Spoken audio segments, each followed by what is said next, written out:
Hey everybody, how's it going today? Hope everybody had a good week so far. I did, sorta. Anyway, let's go ahead and say hi to everybody. And it looks like Gerald Stewart got the expanding cookie. And I imagine you realize the reference of the expanding cookie for the expanding shed, right? Anyway, good to see you here, Gerald. And enjoy that cookie. And it looks like Joe Rader, Black Rock Central Railroad, got the half cookie.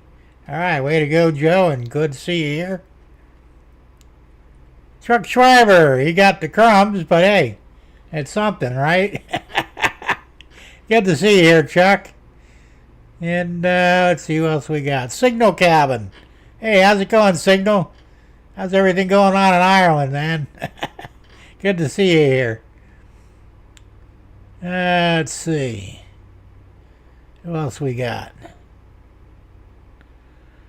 Tom Grassi. Hey, Tom, how's it going, man? Good to see you here. And John Nippenberg.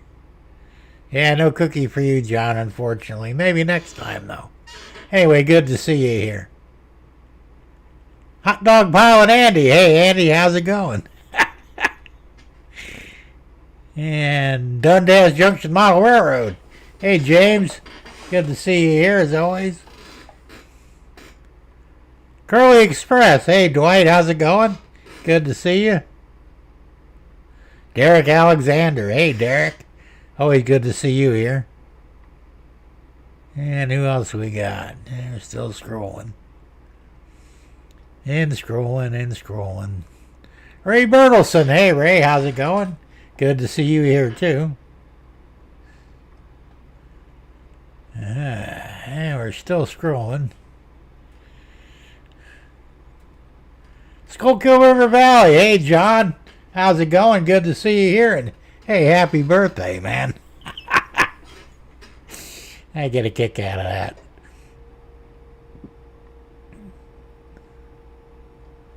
Let's see who else we got here. Got a pretty long list. Messy Modeler. Hey, Messy. How's it going, man? Good to see you here. And it looks like that might be everybody.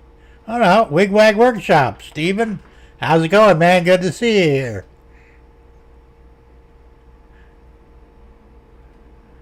here. And that's everybody so far. So, I got a damn itch on the back of my leg. I think a damn mosquito got me when I wasn't paying attention. It's always something, isn't it? Let me see if I can center my camera a little bit better here. There we go, so I'm not getting blocked by the chat. So, oh, the crumbs were tasty. Okay, that's cool. Hey, whatever floats your boat, I guess. Move left. Well, yeah, I did, but it's easier to move the camera than it is to move me. Hey, Real Artist, how you doing, man? Good to see you here. Not everybody, I'm here for the record. Okay. I know what record that is, but hey, good to see you anyway. So, I've been busy as always. Working on the shed. We'll cover more of that in a little bit. But, oh, excuse me. They're burping and belching and everything else. Hot dog. All right. I tell you, I almost wasn't sure I was even going to be able to do the show today. Had to take the wife to the eye doctor. That was at 10 o'clock this morning. We didn't get out of there till, I think, 12:30 thereabouts. What a pain in the ass that is, man. I mean, I don't mind taking her to the doctor and stuff, but I don't know why they waste so much fucking time. Not only that, but, well, that's kind of a rant. We'll save that for later. But, so I had that to do. Then I had to go to their bank and get her another debit card because her debit card got hacked again. It's like the fourth time for her. I think mine's been hacked 3 times already. we're different bags, you know. So it's just, but it's crazy. And I say, you know, they really need to start taking care of these damn hackers. We need to kill them. If you steal money through hacking, you should get the death penalty automatically. End of subject. It's the only way they're going to stop that shit. So anyway, when all was said and done, I finally got back here. It was about 2 o'clock. And I don't really like starting everything up that late because if there's a problem, I won't have time to fix it. The good news is there were no problems. Everything came up. Everything landed where it was supposed to. I did some of the preliminary yesterday anyway because I knew I'd be busy today. So everything is up and running. We're doing pretty good. Now imagine that. So anyway, it was something I was going to talk about before I jumped into the big stuff. I forgot what the hell it was. Steven said I deleted my debit card. I use my credit card and pay it off every month. Yeah, that's what Deb's daughter said for her to do. And as long as you can pay it off every month, then you don't have the interest rate. Otherwise, the interest will kill you, you know, if you don't pay it off early. I use PayPal for most of my transactions. So I'm not worried. Even when I fill up my gas tank, I have a Gas Buddy card. It's actually a credit card, but it can't be hacked. Because that's how my debit card got hacked twice at the gas pumps. So I went and got a Gas Buddy card, said, we'll put a stop to that shit, and it did. So, what's that? Makes sense on the birthday thing, wig wag. All right. So, you know, but it's ridiculous. You know, and the problem is sometimes the credit card companies, they'll get pissed off if they don't make any money off you. They do that shit often enough, they'll pull your card. Say, well, you know, we're not making money off you, we don't want you to have it. Because basically you're borrowing money without paying interest. So you got to be careful. Now, it depends on the credit card company too, probably, but it is. Derek says the hole looks fuzzy. Well, yeah, it's because I sprayed foam in there. And I'm going to show you a video of that a little later. I've got 2 videos to show you of my work in here. So, you know. Mr. Ray. Ray Bertelson? Yeah. See, no other. Yeah, that's right. And there's more than one Ray that pops in every now and then, so I got to keep track. Been doing it for 20 years. Oh, well, that's pretty good. You got a good credit card company. You know, my dad was doing that a bit back when he was alive, and they pulled his card after a year. You know, because he never paid interest on it. He paid it up, you know, at the end of every month. And they did not collect a dime off him in interest. And they got pissed off. They sent him letters saying, we're canceling your credit with us, and, you know, please destroy the card. Can't use it anymore. And that's the only reason I know that they do, in fact, do it. But not all the cards are like that. I'm sure only some. It's like I had some issues with my credit. I went to one of those debt reduction agencies. Well, I didn't put everybody on it because there were a couple of places, like Harbor Freight, for example. I had credit with them at a $2,000 limit. I never run it up over $200 or $300 anyway. And generally I would pay it off either the first month or within the second or third month. Well, they went ahead and pulled my fucking card. And as because, you know, I guess they were on the same company that issues credit for them, issued the card to one of the other credit companies that I did actually, you know, do the credit reduction on. So I don't know if they got scared or what, but they said, yeah, fuck him, we're pulling his credit. And I go, you motherfuckers, I was pretty pissed off about that, you know. And Amazon did the same thing. They had an Amazon credit card. Had a $2,500 limit on that. Never ran it up, you know. I usually hovered around $500-600 on it. And they went ahead and canceled my card too. So I've been paying them back now, but I'm paying them like minimums because, you know, like, fuck you. You know. And I'm still pissed off about it because, you know, look, I never defaulted on you, never laid on a payment, you know. Obviously never went over my limit. And you pull my credit because what? You got scared? What the hell? That sounds like a rant, but it's not really. So anyway, yeah, you got to be careful nowadays. But like I said, if they really wanted to, the banks and whatever, they could put a stop to all this hacking. 9 times out of 10, they know who's doing it. They don't really go after them. And if they do, they get hit with, you know, a minor crime, maybe a misdemeanor. Bullshit. Give them the fucking death penalty, man. Yeah, you stole money from that, you know, 80-year-old lady? Damn, you're going to hang now, buddy. And trust me, a couple of public hangings will put a stop to it, you know. But as long as they get away with it, and they do, more or less, they're going to keep doing it. So, you know. Anyway, on the more train-related stuff. Ray says, hi, Andy. Sorry that local thing didn't work. I don't know anything about that, Andy, but that sucks. I still don't have any trains running for obvious reasons. The layout's a mess. As a matter of fact, you can... I don't even have any way to show it. Another camera went down on me. I don't know why. The only cameras I got is the main one here and my overhead. And none of the other ones are working. I don't know why. So, James says I got a 75-cent raise in my OAS from the government. Your OAS is like our Social Security, I think. That's cool. Is that... Well, I don't know how that works. How was that raised per hour or per week or month? I don't really understand how that works. Like we got our what they call a COLA here, cost of living increase on Social Security. Last year we got 3.2%, I think. For me, it amounted to about $48 on my check. Ooh. You know?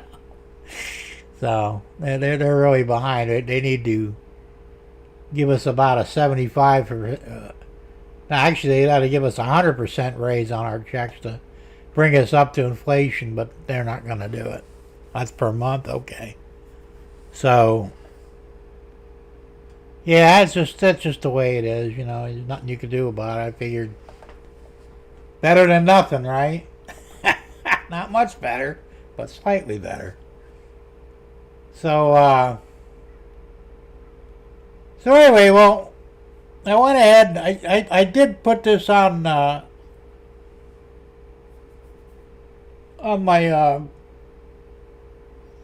Millennium County page. This short video, it's 8 minutes. But I'm going to run it again on here because somebody may not have actually seen it. Yeah, that's a good question. What does OAS stand for? Can't wait to hear this one. And you could even put what you think it should stand for on there if you want. I see the foam. Yeah, you do. It's in there. I said I've got a 22-minute video. We'll see a little later of the foaming. Old age security. There you go. That's pretty cool. Sounds a little more serious than Social Security, but hey. Whatever works. Yeah, I'm sneezing again. Alright, so let me play the first video. It's 8 or 9 minutes long. Some of you might have seen it on YouTube, but for those who haven't, this will be new for you. So I'm going to go ahead and run it. And I classify it as an update. So here we go. Oh, and if there's any echo, let me know. I think I can fix it here.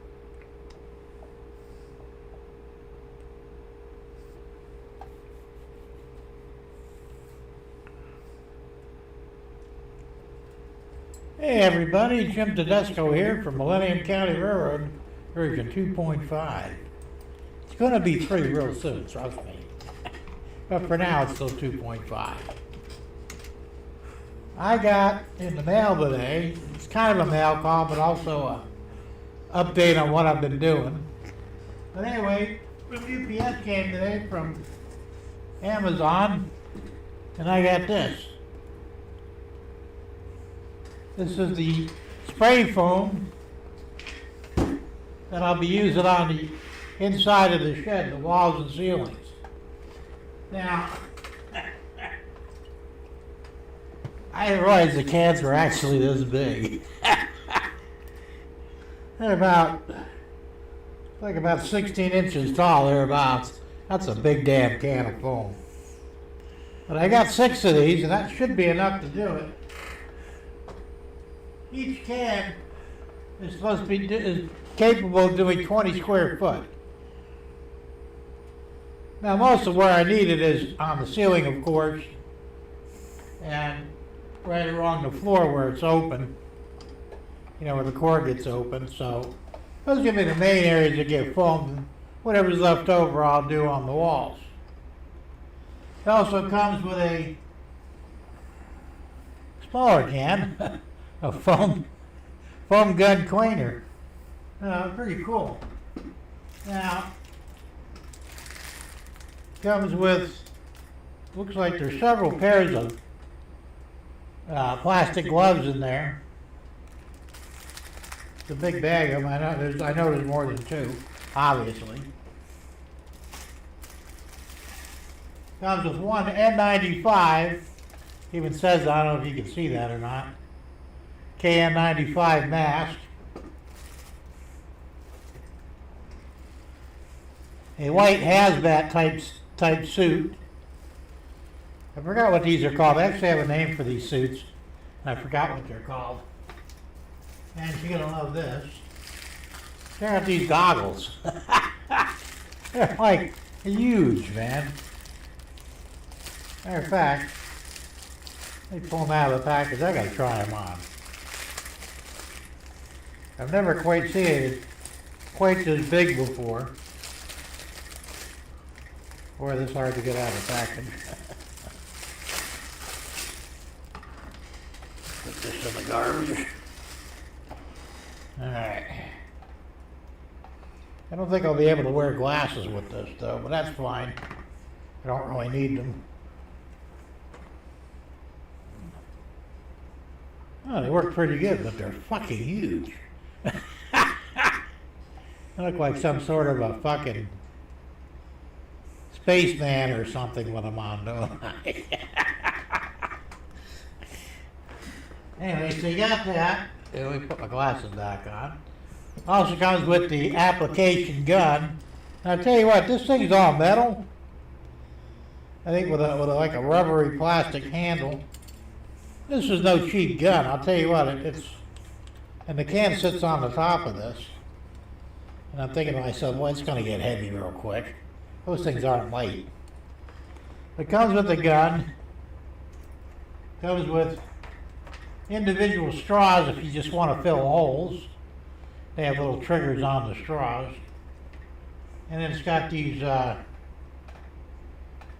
spray tips, and there's quite a few of them there. 2, 4, 6. I think there's a total of 10 of them. Now, the number 2 is for shooting upward at an angle, and the number 1 is for shooting straight on the walls. So you've got both vertical and somewhat horizontal, or really 45-degree tips, so you can do both, you know, the ceiling and the walls. Pretty slick. Of course, it comes with instructions, and actually quite a few instructions. There's 2 sheets that tell you how to use it, how you should operate it. I've already read through it pretty quick, and it seems pretty basic to me. It's kind of like spraying paint, but not quite. But it's the same concept. You know, you get where you want, you pull the trigger, a quick action because you don't want it too thick. Release the trigger, start the next one, pull the trigger again, and as I said, it's pretty much like painting a car. My experience painting cars anyway, so I got that commented. That was $143 for that, which not terribly bad. And I believe the foam is blue on this one, I think. Or it could be green, I'm not sure. I'm pretty sure it's not white though, so that's kind of cool. It doesn't really matter because you'll see it either way because you're going on a light gray surface with it.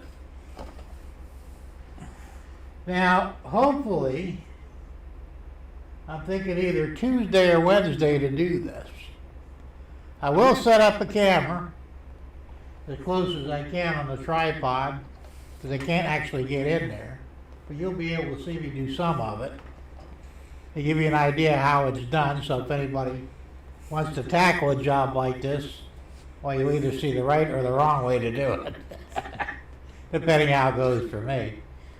So it's going to be fun and interesting, and I'll post that video probably on my show. I'm going to post this one today, but I'll be doing more extensive videos on my Thursday show, which is 6 o'clock p.m. Thursday evening on YouTube, Shortline Thursday. Gotta plug my show, you know. So I got the opening pretty well sealed up. I should say sealed up, but I got the bottom done. Let me, I got that piece out of the bottom, so it's not quite level with the shed floor, but pretty damn close. There's about a 1/4 inch difference, not a big deal. And I could probably compensate with that with tile, I'm not sure yet. Place is still a mess, needs a good sweeping. Waiting for the wife to do it. She hasn't been feeling too well lately, so I don't know if she'll get to it today or not. So I got that done, and I got both sides 2x4s in, which is basically your main frame. I still got to do the upper parts of the 2x4 frame yet. And then later on, I'm not sure when, I'll get a, probably something about 5 inches wide with 1x, and the edge pieces there to make it look like a finished doorway. I did reroute 2 of the wires. The lower wire, which you can see here, right there. That actually controls the electrical outlets on that side of the shed.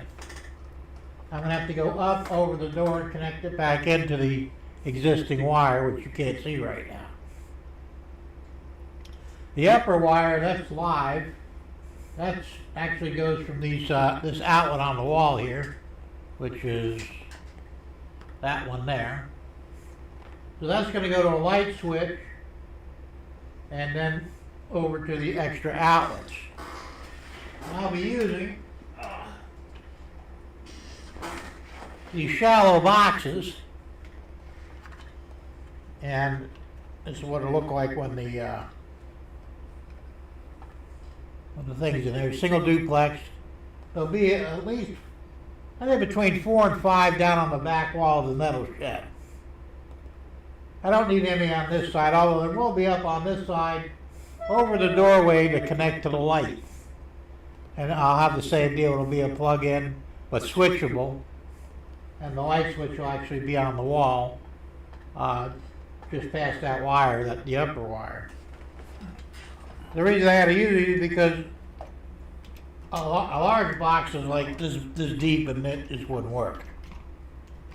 So when I put the furring strips up that tack the fiber boards to, back over here, I'll have enough depth for this without this actually hitting the metal shed. So that's how that's going to work. And I bought 10 of those boxes. Like I said, I'm thinking I know I need 2 on this side. I have to have a junction box for the lower wire. You know, that's code. And then the switch box for the upper wire. That's 2. And the third box will be up top for the light socket, or light outlet, I should say. And then we'll go down, all the way down, around the back. And I'm going to have probably, at least 4 or 5 on there. I'm not sure yet. Like I said, I bought 10 of these boxes, so however that works out, that's how it'll work out. I've got plenty of wire to do it with. I bought 25 foot of wire. That should be enough. If I have to buy another roll, I'll buy another roll, but like I said, shit ain't cheap. And what the hell is anymore? And hopefully, right around the first week of next month, I'll be able to get the white fiber board and start putting up, well, I'll do the ceiling first. And then hopefully the bottom of the walls, and then the top of the walls. And I'm thinking I'm going to need 10 sheets of fiberboard at $14 and change each. So I'm probably looking at about 150 bucks, which isn't terrible. But that's going to be the second biggest expense. And this bench right here, it's going to go in that room against the back wall. Actually, it's a side wall, but depending how you look at it. Straight back against the wall there. This is going to house the printers. And I'll make a small table or buy a small table for the paint booth, which will probably be on the back, the actual back wall, facing that way. Because that's going to be vented. Like I said, I have the, I can't get to it right now. I've got a dryer vent for that. And I'll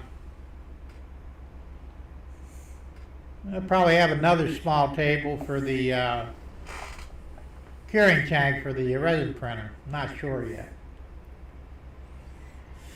So that's the way it's going to be. I'm not going to put an exhaust fan in because the actual paint booth actually doubles as an exhaust fan.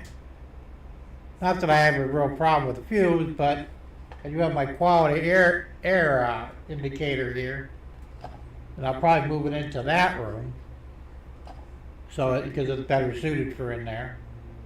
And if I see the fumes starting to pick up a little bit, I'll crank on the paint booth exhaust fan, and that'll evacuate any fumes from that room. And that about covers it. I haven't decided what I'm going to do on the floor yet. I saw some artificial turf. It was tempting, but kind of tacky. In Home Depot, they had an 8x6 for $34, but I'm thinking, nah. But I am thinking maybe indoor-outdoor carpet. If I can find a 6x8 foot piece, I'll just throw that down. Won't glue it enough and just lay it down on the floor. And it'll be fine for, a while until hopefully I don't spill anything on it. But rather than spending money on tiles, I still got 2 boxes of tiles left from this, so I can make the transition into the other room with the tiles, which I'm only going to need like, what, 1, 2, about 3 tiles actually. And that'll be a smooth transition and throw the carpet on top of that. That's the plan. So, of course, like all plans, it may or may not pan out, so we'll have to wait and see. Well, I just wanted to do this short video to bring you all up to date on what the hell I'm doing. I am actually doing things. I've been out here every day working a little bit. It's been tough. And yeah, I cut out that bottom section. I couldn't do it with the Sawzall because I couldn't get down on the ground. So I'm thinking, I got chainsaws. I was going to bring the gas chainsaw on it because I got a gas chainsaw in Echo. I'm thinking, no, I got an electric one in the shed. So I got the electric chainsaw, zip, popped them right out. Why the hell I didn't think of that in the first place is beyond me. It's basically like a Sawzall, but I could get closer to the work, because I was going to use a skill saw, but it would have put me about this far from the edge, and I would have still had to cut that out somehow anyway. So I said, you know what, the chainsaw brings it right where I need it. Boom, it's done. And I said I put the 2 new 2x4s in on each side. They're screwed in, they're not going anywhere, they're level. And I got to do the top pieces, there'll be 2 going in there. And same deal with that, they'll be screwed in and level. I actually screw in from the wood side and probably angle one on that end there, and then I can actually go through one side on the top and then I could angle it on the other one, but it'll work out just fine. So we're getting there, we're making progress. It's slow, but hey, slow progress is better than no progress, right? So I don't want to drag this out. I'm already in the 15 minutes here, so I'm going to let it go with that. And anyway, that's what I'm up to. And there'll be more to see on Thursday's Shortline show, so make sure you tune in. And hey, have a good week, everybody. Be safe, and we'll see you soon. Bye for now. And that's that.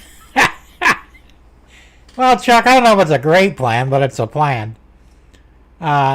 James, they don't... In some cases, you'd have to have the fireproof drywall. In my case, not so much.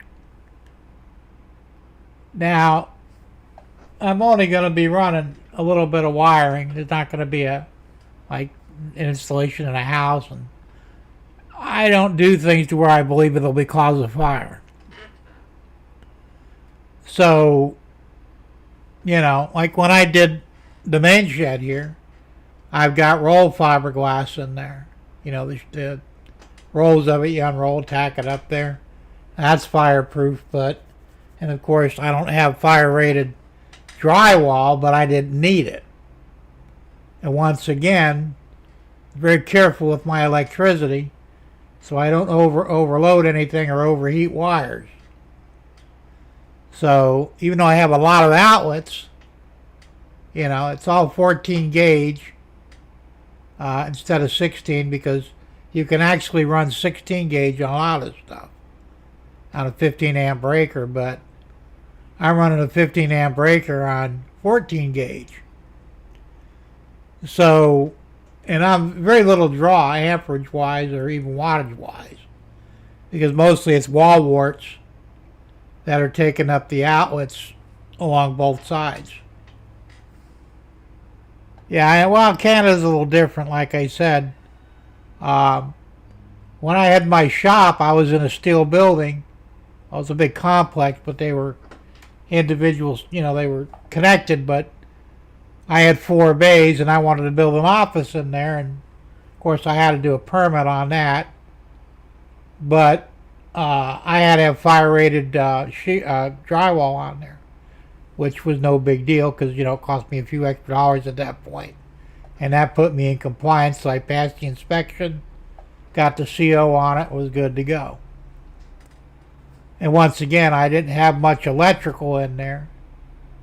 So, you know, and like I said, well, maybe not up there, but they do down here. I don't know if they still make it, but I know they used to. Because in my old house in Naples, the addition in the back, which was built in 71 or 72, I don't remember which, they used all 16 gauge wire on the outlets, which I thought was ludicrous, because I wouldn't have done that, but you know, I had to do repairs here and there, and I'm going, holy shit, there's some small wire in here, you know. So I use 14, and if it's a 220 outlet, I'm going to probably go to 10 or 8. You know, I don't fuck around. Like I said, I know the codes for here, and I stick with them. No need for fire rated if not in a living area. That's probably true, Joe. Like I said, I'm pretty, you know, there's a lot of leeway on a shed like this. So, yeah, I know, James. Like you said, you're up in Canada. Canada has different rules. Because, you know, a lot of the outlets I buy, they have the plugins in the back. They're strictly 16 gauge. So if you try and plug a 14 gauge wire, it won't fit. So you had to use the screws on the side for the 14 gauge. You know, like this here. So, yeah, the holes in the back, actually I drilled these out, which is kind of a no-no, but I did it anyway. Code is 14 gauge for home 110, 12 gauge for 220 is code. Yeah, like I said, I usually use 10 or 8 for 220. Like I said, I don't fuck around, you know. But, and the rules are different no matter where you go. State to state is slightly different. So this time I won't be using the back holes. I'll be using the screws on the sides. And like I said, I've got to use and yes, these are legal. That's what they're for. They're shallow wall boxes. Because I don't have a lot of room between the fiberboard and the metal shed, so I looked into it, and, that'll work. So, Joe Rader required an R. Okay, so like I said, it's different no matter everywhere you go is a little bit different. I tend to do overkill on everything, You have less problems that way. I was scratching out if you have a 20 amp plug in your kitchen.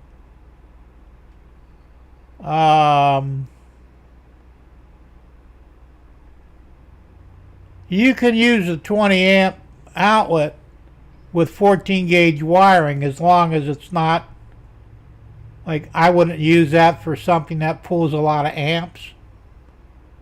But for your basic outlets, like around the kitchen counter, you're not, and you have to use GFCIs on that anyway, but generally the wiring for those is rated at 14 gauge. Now for a refrigerator, I'd probably want to use 12 gauge. Just for shits and giggles, because it's a high amperage draw. Now, like I have a gas stove, it does have electric to it for the igniters, but they're low amperage, and they're using 14 gauge on that. So it's, like I said, there are a lot of different rules and regulations and codes, and I haven't studied any of the latest ones. It might have all changed for all I know. I'm going by codes that I knew from probably 10 years ago. Because I really haven't had to, mess with this stuff too much. Jim, I'm an electrical apparatus. Yeah, I know you got more experience than I do, without a doubt. But like I said, Canada is different. Hey, the Gigliotis, Ray, how you doing? Good to see you here. Well, yeah, your fridge should be independent of everything. It should be on its own circuit. Mine is. As a matter of fact, I've got 2 circuits in the kitchen, 3 circuits in the kitchen. No, I take it back, 4. One for the fridge, one for the gas stove, for the igniters, and one bank is on the far side of the kitchen, and the other bank is on the close side of the kitchen. So, and I believe they're all 20 amp, I believe. So, like I said, I didn't do the wiring here, so I had some issues with whoever did do it, because there's some things that weren't up to code. Not so much in wire diameter or that, but the code states that when you're putting in an outlet, there should be enough wire to draw the outlet out while it's still connected at least, I think it's 3 or 4 inches past the outlet box. I had to replace the outlets in the guest house, and them sons of bitches were practically in the wall. I had to use a pair of needle nose to plug them into the back of the outlets. That's how short they were.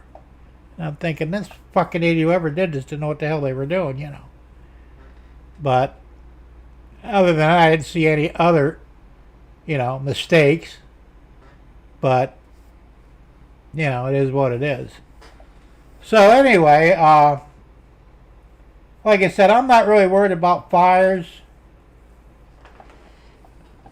Yes, there are differences between U.S. Oh, absolutely. And there's differences even between the states, believe it or not. They're mostly the same, but I believe it's Alabama's different. Of course, in Alabama, you don't need a permit to build a house. Which I don't think you should need one, because, well, I know I could have used pigtails, but I was in a hurry. I wanted to get it done, so I just went ahead and did it. But if I ever have to replace them again or do any work on them, I will use pigtails. My theory, you build a house that falls on you, well, you know what the fuck you're doing, you get what you deserve. And apparently that's the way Alabama looks at it. So, you know. But here in Florida, it's a little different. They're pretty strict with some of the codes, unless you get a crooked inspector, and there are plenty of them around. Tom says always left 6 inches of wire. Yeah, you should really. You wrap it up in there so that in case you have to shorten it for whatever reason, there's always enough left, and you could do 4, 5, 6 repairs without having to use pigtails. Derek says cheapskate saving on the wire by using 16 in short run. Yeah, that's true. Ray says all can say is us short people like shallow boxes. Think for yourself, Ray. I prefer a deep box myself. James says, Derek, I have tested motors and pushed out 600 amps. That's some powerful motors, man. So, but like I said, I've done well. I've been doing this shit a good part of my life, on and off. I wanted to do the wiring in the addition of the house in Naples. My dad wouldn't let me because he thought I was too young to know what I was doing. I was 14. No, I was 13 at the time. So he hired his cousin to do it, who was a certified electrician in Florida, and that guy made a fucking mess out of everything. He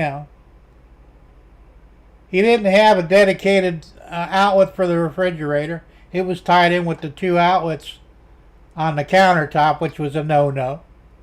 I think he only had a total of 5 breakers for the whole back of the house, which was 1,100 square foot. There was a master bathroom, the living room. Well, actually, that was supposed to be a playroom. The hallway and a small kitchen, which was actually originally supposed to be a wet bar, but still, he didn't know what the hell he was doing. So then when he wired up for the stove, he ran aluminum wire outside in conduit to the very back of the house where the kitchen was so that he connect the stove up. One day my guy said, the stove don't work no more. And so I come down and take a look at it. So nothing's working. So I pulled away from the wall. I get my meter out. There's no voltage. I go back. I check the breaker. The breaker wasn't tripped. I was surprised. And turns out the fucking wire is fried behind the outlet. When I took the outlet off the wall, it was a 4-way outlet. 2 110s, a neutral, and then the ground. All the wires were fried. Matter of fact, it actually set the back of the outlet on fire because it was all melted and charred. I'm going, what fucking idiot? Why in the hell would you put aluminum wiring in there? So I ran it through the attic, and I think I ran, what was it, 4 gauge? Maybe it's a 4 or 6 gauge, I don't remember. It cost me a fortune, copper wire. 4 of them. And it was like $400, almost $500 in wire. I believe it was like a 60-foot run. Dropped it down the wall, put a new outlet in, never had a problem again with it. Yeah, that's right, 40 amps. So, like I said, it's, this guy, he was a certified electrician and did a half-assed job. I knew better, and I would have done better had I been in charge of the electric there. But like I said, my dad thought I was too young. So, Ray says, I run all 12 gauge in my house for basic and heavier for the stove drying. Well, yeah, that makes sense. Derek, I've been working in this trade for 45 years and never seen 16-2 wire. Yeah, they did have it here, though, because like I said, we had it in the new section of the addition on the old house in Naples. And now it was back in the, I think it was either the late 70s or early 80s. They were really pushing the aluminum wire. And I'm sure you were well aware, James, that aluminum wire has a lot of potential problems with it. And I've had to pull some of those wires out of houses and run copper in its place because, they go bad. And I was working on a friend's house, actually, and Her house, I think her house was built in 78 or 79, all aluminum wiring. She had all kinds of shit would just stop working, you know. So, yeah, they really did make a mistake with the aluminum. It's a bad deal. Mobile homes had aluminum in them, even longer. And of course, a lot of mobile homes, went up in flames because they'd short and catch fire. And a mobile home will burn down, I think they said, in like 2.5 minutes. So there were a lot of burnout trailers because of aluminum wiring. And I did switch outs for that too. I did a couple of them. We pulled everything, the electrical panel and all the wiring, and started over again, run copper in it. Copper price went up early 70s, switched to aluminum. They made a mistake, changed back to copper. Big insurance, I'm sure it was. Yeah, that's what I was saying, Joe. A lot of mobile homes used aluminum. It's a big mistake. And all to save a buck, Yeah, I wouldn't use aluminum wire for anything either. So, as basic common sense tells you, aluminum has a very low melting point. And one of the biggest problems they have with the aluminum is the expansion contraction from the heat would loosen up the connection either in the panel or at each individual outlet or even switches. So you'd have to go in there periodically and retighten everything. It's fucking stupid, just to save a few pennies. And the same thing, like for water pipes, I still like copper. Now a lot of times they're not using copper too much anymore. They're using CPVC or that other vinyl shit. All right, and that's what it is, shit. Fuck it, I'll put copper in there. Yeah, it costs more, but lasts longer. Ready to use aluminum for power transmission lines, but requires special. Well, that's true. And no, yeah, but I mean these fucking wires are like that thick too. What are they, like fucking double aught or something like that? And they're fucking huge. The only aluminum around here is empty cans. There you go. So, like I said, I'm very careful with what I do. I do try and stay, like I said, I've got to tie wires together at the left-hand side of the door and the right hand when I bring the wire over to tie into the outlet. And I've got to have junction boxes there because code requires it. You can't just put wire nuts on the wires and bury it behind the wall. It has to be in a box. So I always do stuff like that because, the proper way of doing it. Do I agree that it would be a problem not to? Not really. But, on the off chance they ever wanted to inspect this place, which is unlikely, they start ripping up walls or whatever, they find out that everything is code. And then I could say, fuck you, get out of my fucking, my shed. So, anyway. So, let's see. Let's do a rant. A quick one. Mostly about my wife's eye doctor. It'll be a quick one, though, so we'll do the,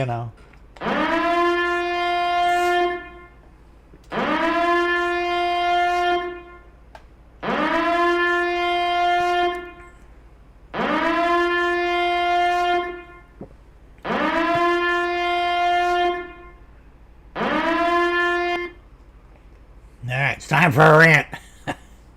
Yeah, I do. I put a blank plate on that.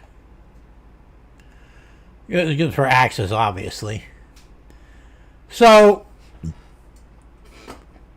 I took my wife to the eye doctor. She had cataract surgery about a week or two ago. I think about two weeks now.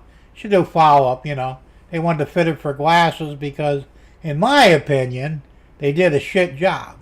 Okay? I had mine done 7 years ago. I have nearly perfect far vision. Now, the sacrifice you make with cataract surgery is you have to choose one. Do you want to see far or do you want to see close? You can do both, but it's very expensive. Insurance don't cover it. So I chose far. And the only reason I have 20/20 vision, because from the stroke damage in my right eye, they damaged one of the rods in there.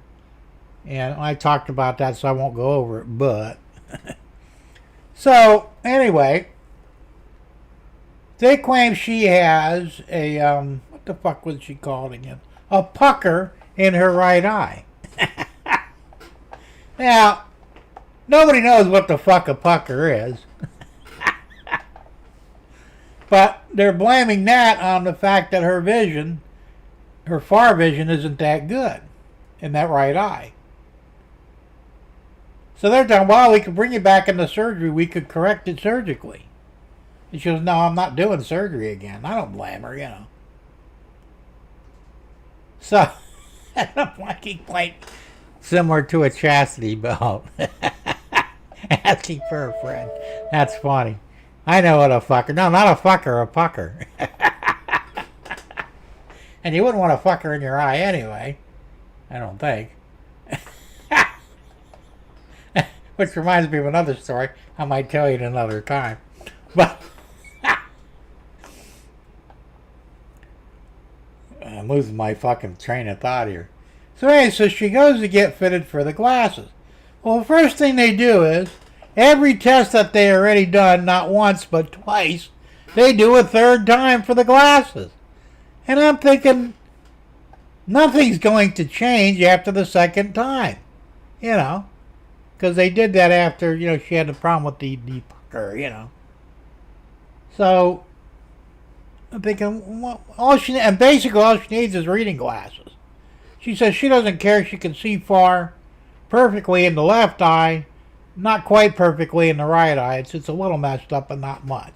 Kind of like mine is, you know. So, they do all these tests. Then they sit us down at the eyeglass counter. Now, it used to be, and apparently it isn't anymore, after you got cataract surgery, Medicare would pick up the tab on your first pair of glasses. They would pay for the whole thing. You know, now you couldn't get like extras on it. Your basic glasses, you know. And I think they covered bifocals and the progressives. But if you wanted the self-tinting lenses or any of the fancy shit, they didn't really cover that. So she gets in there and she said, look, I don't have any money. You know, I spent a fortune on these surgeries. I'm still trying to pay off my care card because, you know, she still got a care card loan to pay for the surgeries. She goes, get me a pair of glasses that insurance will cover, no extra charges. So, and here's my biggest problem with this whole deal. Ever since my wife went to this place, and it's not just there, it seems that even other places, they always put somebody inexperienced to take a trainee. So the woman handling the eyeglasses is a fucking trainee. And I'm thinking, what the hell, man? Can't you get somebody who knows what the hell they're doing? So she comes out and she says, well, Medicare will only pay $98 toward your glasses. Well, toward the frames anyway. Cheapest frame they had there was $99. Because I asked them twice. I said, well, where's the Medicare frames? She said, well, we don't have Medicare frames. You just find one you like and we look at the price on it. Don't you have them segregated according to price? No. Okay, that's real professional. You know, usually you have, you know, the $50 ones here, the $75 ones there, the $100 ones, and so on and so on. And no, not them. They got them scattered all over the place. So I was trying to find a pair of frames that looked decent on her, you know. And every one she picked up was like over $200. No, they're not going to pay for that, Dad. Well, my insurance said they'll pick up $200 of the frame. I said, well, they're telling you only $98. So I said, maybe you need to, you know, talk to this girl and let her know that, you know, your insurance said $200. So she does. You sit down with the girl again. Says, well, my insurance, you know, says they'll cover $200 for the frames. Well, actually, for the glasses altogether. No, it was just for the frames. So well, I have to go check on that. So she gets up yet again Goes in the back room, probably asking somebody to help her out because she clearly doesn't know what the fuck she's doing. And I really hate incompetent people.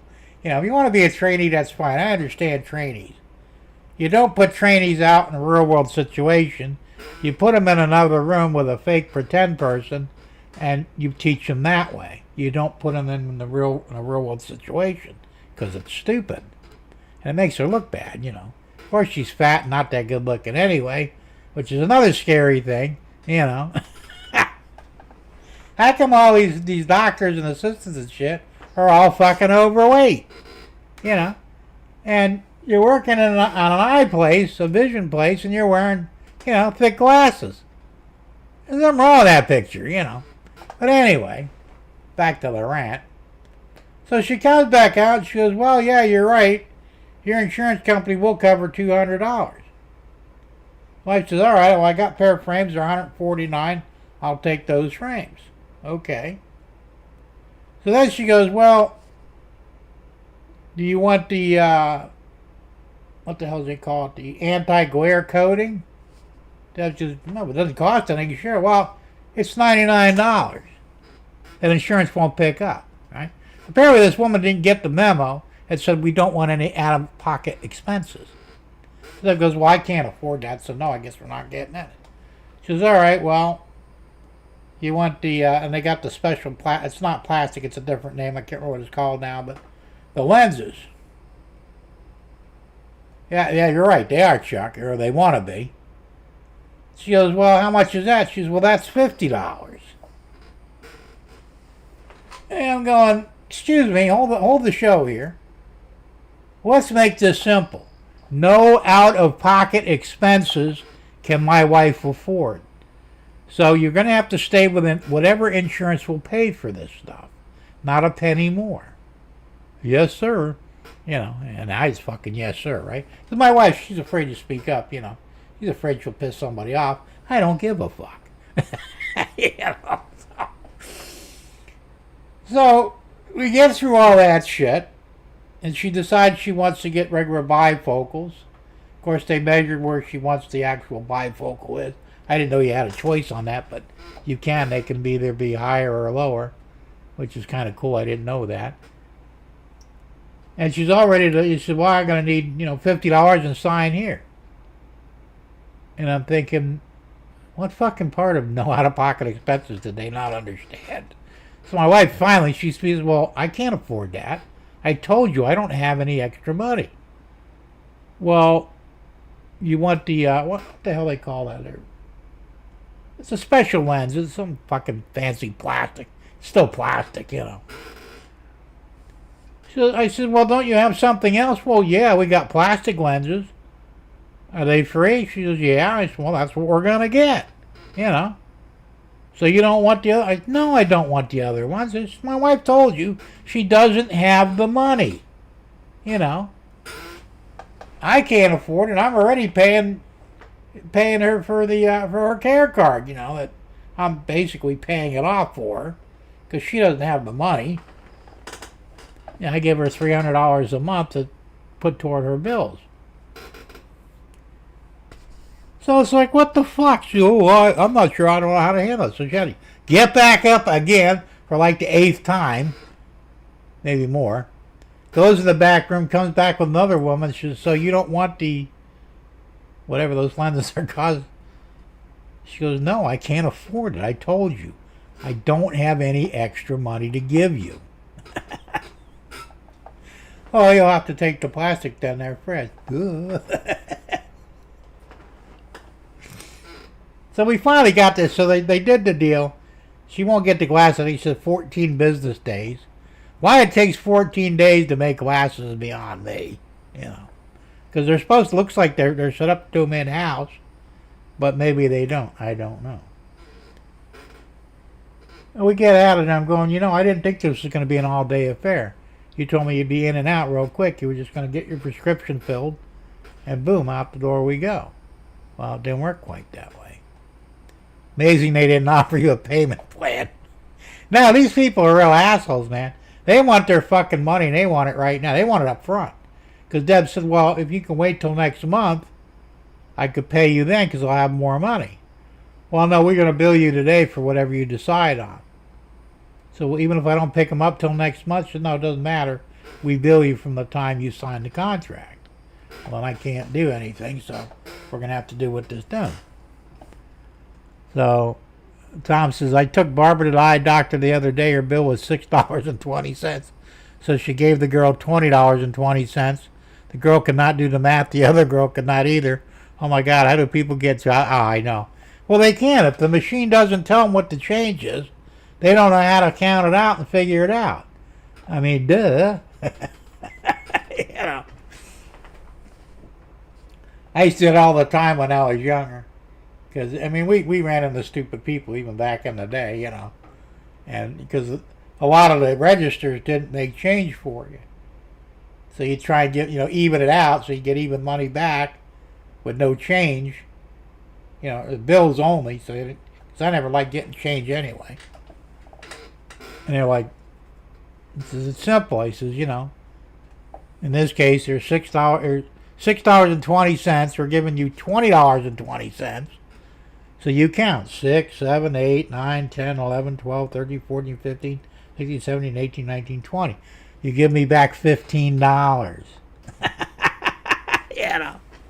And like, oh, I didn't know that. How did you get your fucking job?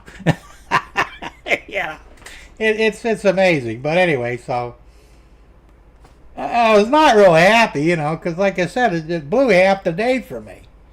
And my dad goes, well, he told me I could do it on Thursday. I said, well, don't listen to me next time I said that. Because basically, Thursday is show day, and I don't do anything on Thursdays. I don't do doctors. I don't do grocery shopping. I don't leave the fucking house on Thursday. I wake up, get myself half-assed ready, come out here, get everything set up, make sure it works, then go back over to the house and relax until it's time. Well, there wasn't no relaxing today, that's for sure. Chuck says, take the money and run. They will be like your barber, Jim. Different owners next time. Yeah, probably.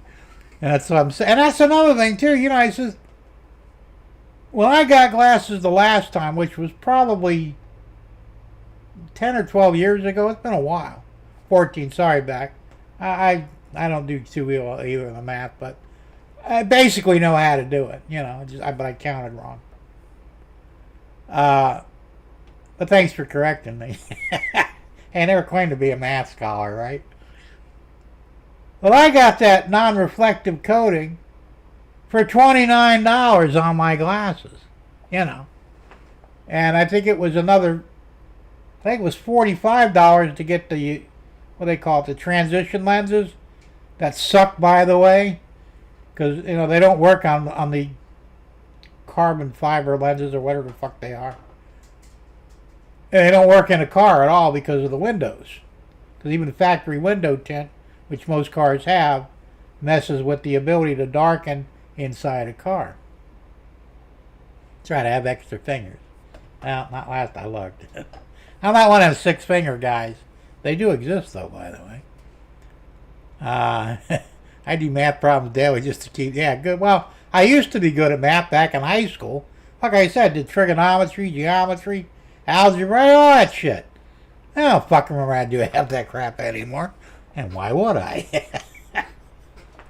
But, and of course calculators make you stupid, so, I mean, I could write it out and figure it out, the way we used to do in, like, grade school.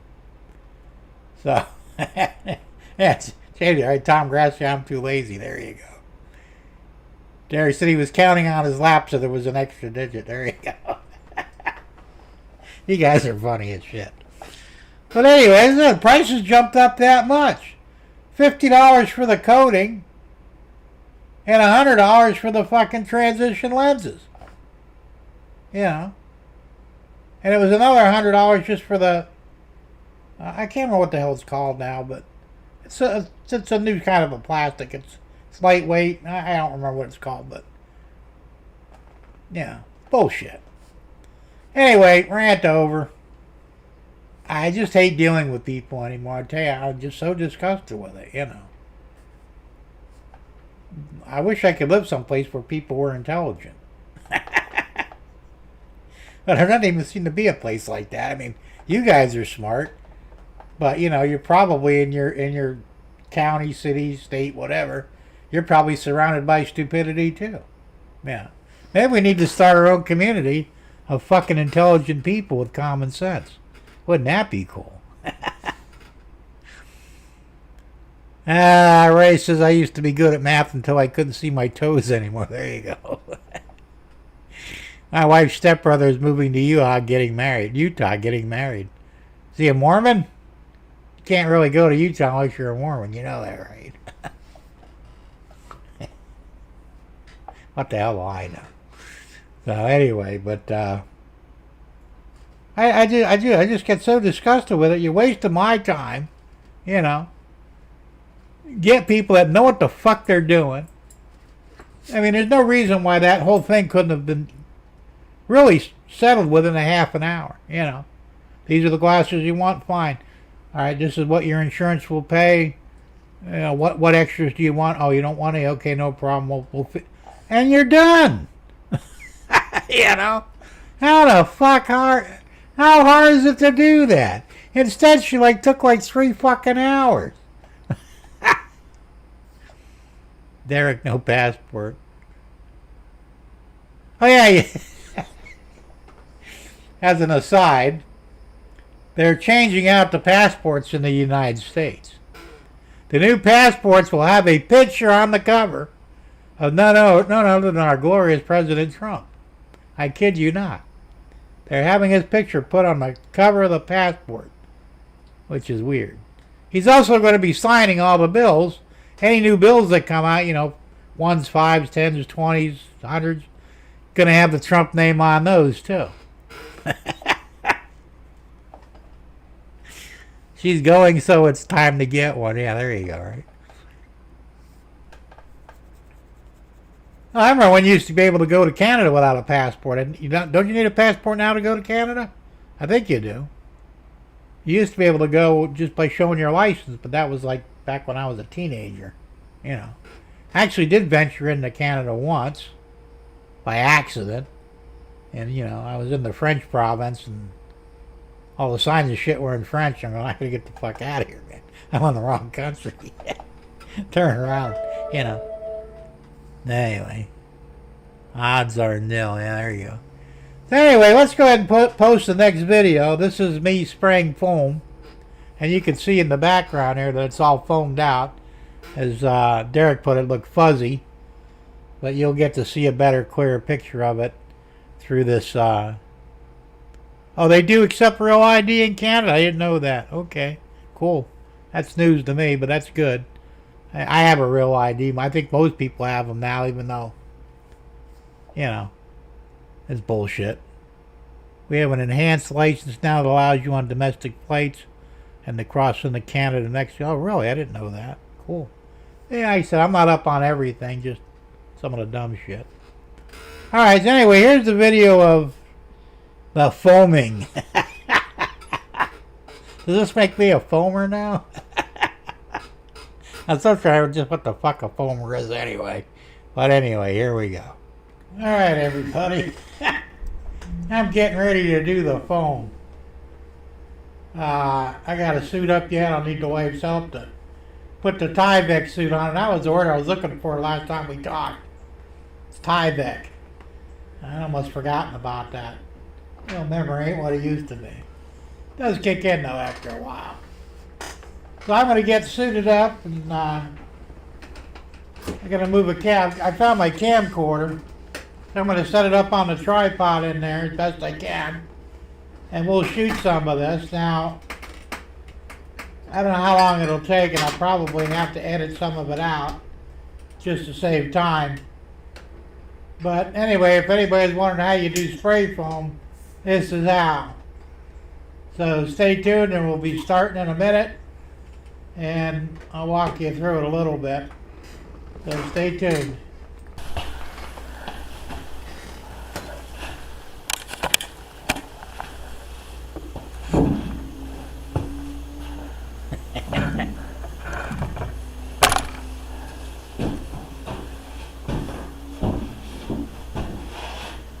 Alright, here I am. Everything's loaded up, ready to go. That'll help you. I don't know what the hell I'm doing here, but guess I'm gonna figure it out.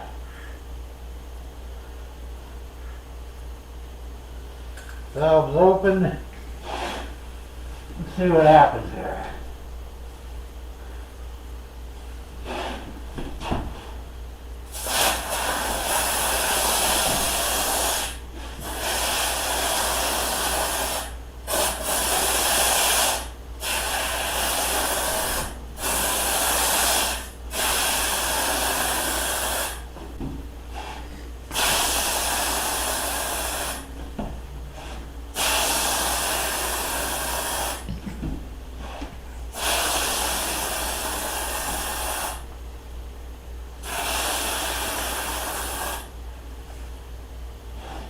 Not too much of a mess. I was surprised, actually.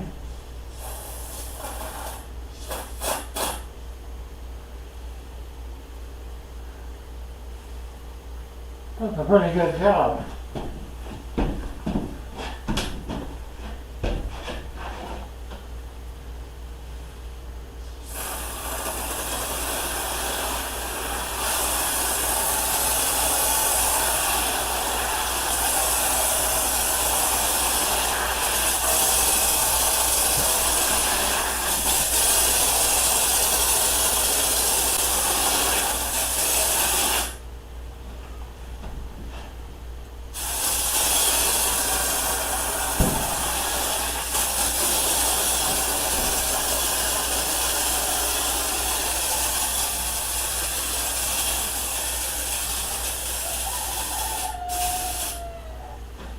That's one can. Not too messy, and it does seem to do a pretty good job.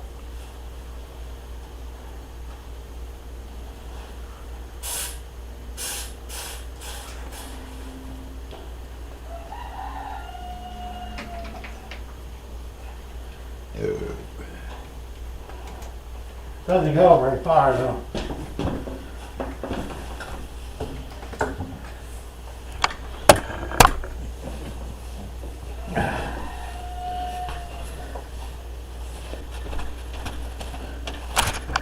I guess I can. Check out the box.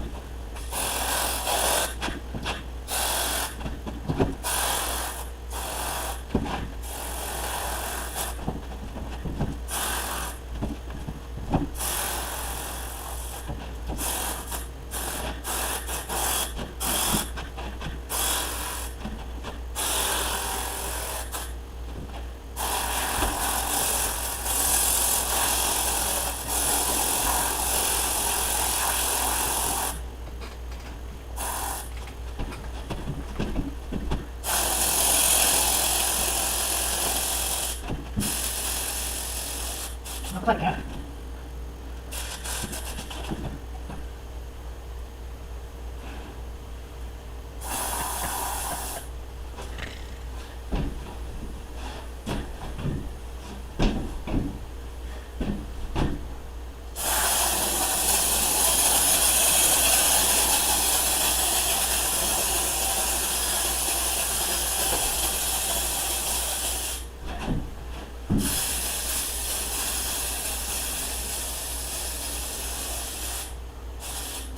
The second can.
Time for can number 4.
Alright.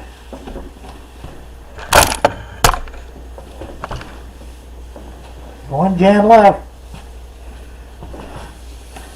Now we're done.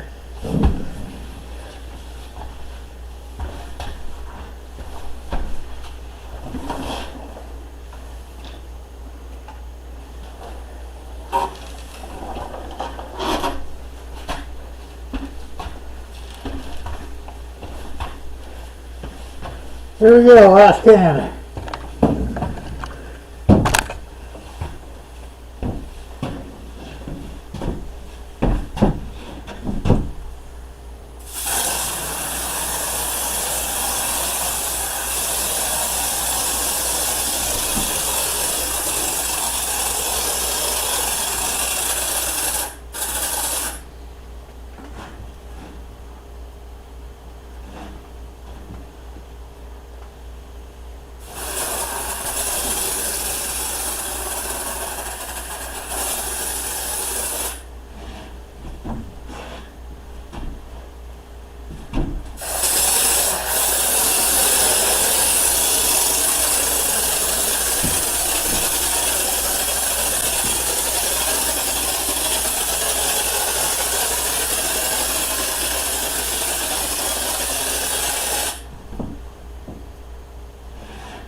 That's it.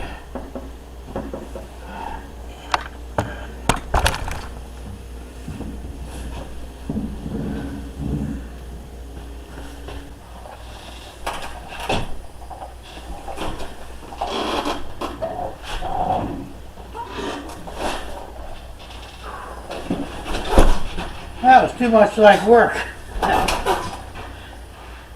Now you know how it's done. It's pretty simple. The only thing I got to do is clean the gun out. And we have the foam gun cleaner for that.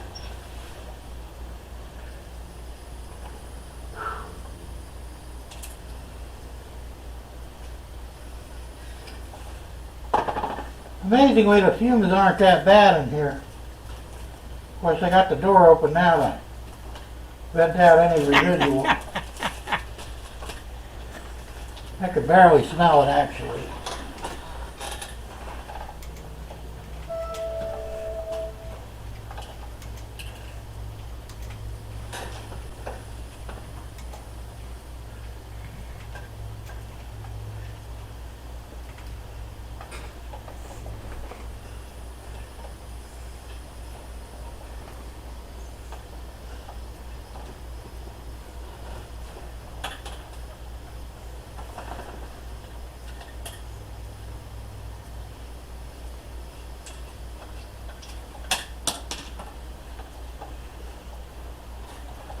I'm going to do this outside.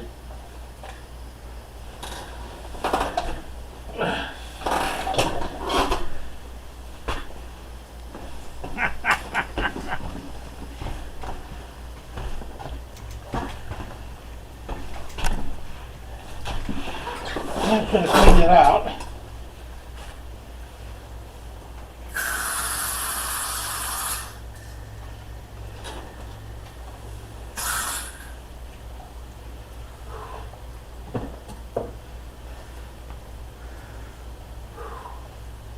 That's some stinky, smelly shit.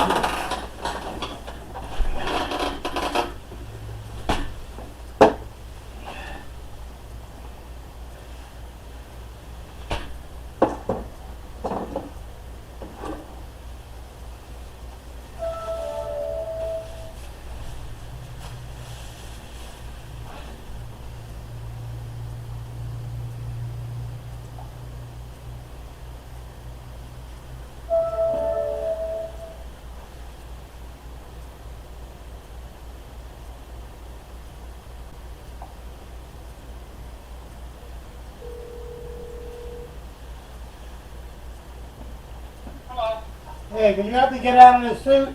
Yeah, it's all foggy over there, Chip? Nope, it's clear. Alright, bye. Bye.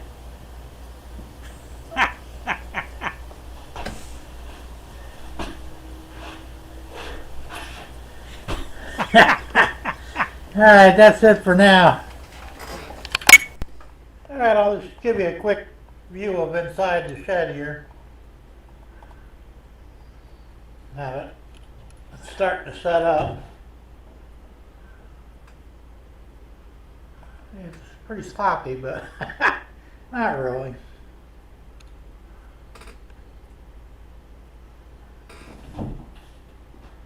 It's looking pretty good. The floor there. I said that used to be all open before.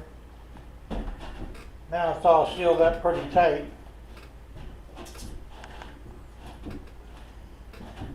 Same thing with the top. Tight quarters, otherwise I could probably done a little bit cleaner job, but with such big cans it does make it difficult to do a clean job. But you know what? That's overall, it came out pretty damn good. You won't see any of this when the walls are up anyway. Like I said, it's the parts that were open are now sealed. So we're looking good. Anyway, I got one short clip to show you after this, and that's going to be it. So stay tuned, I'll be right back. Alright, I'm back. It's done.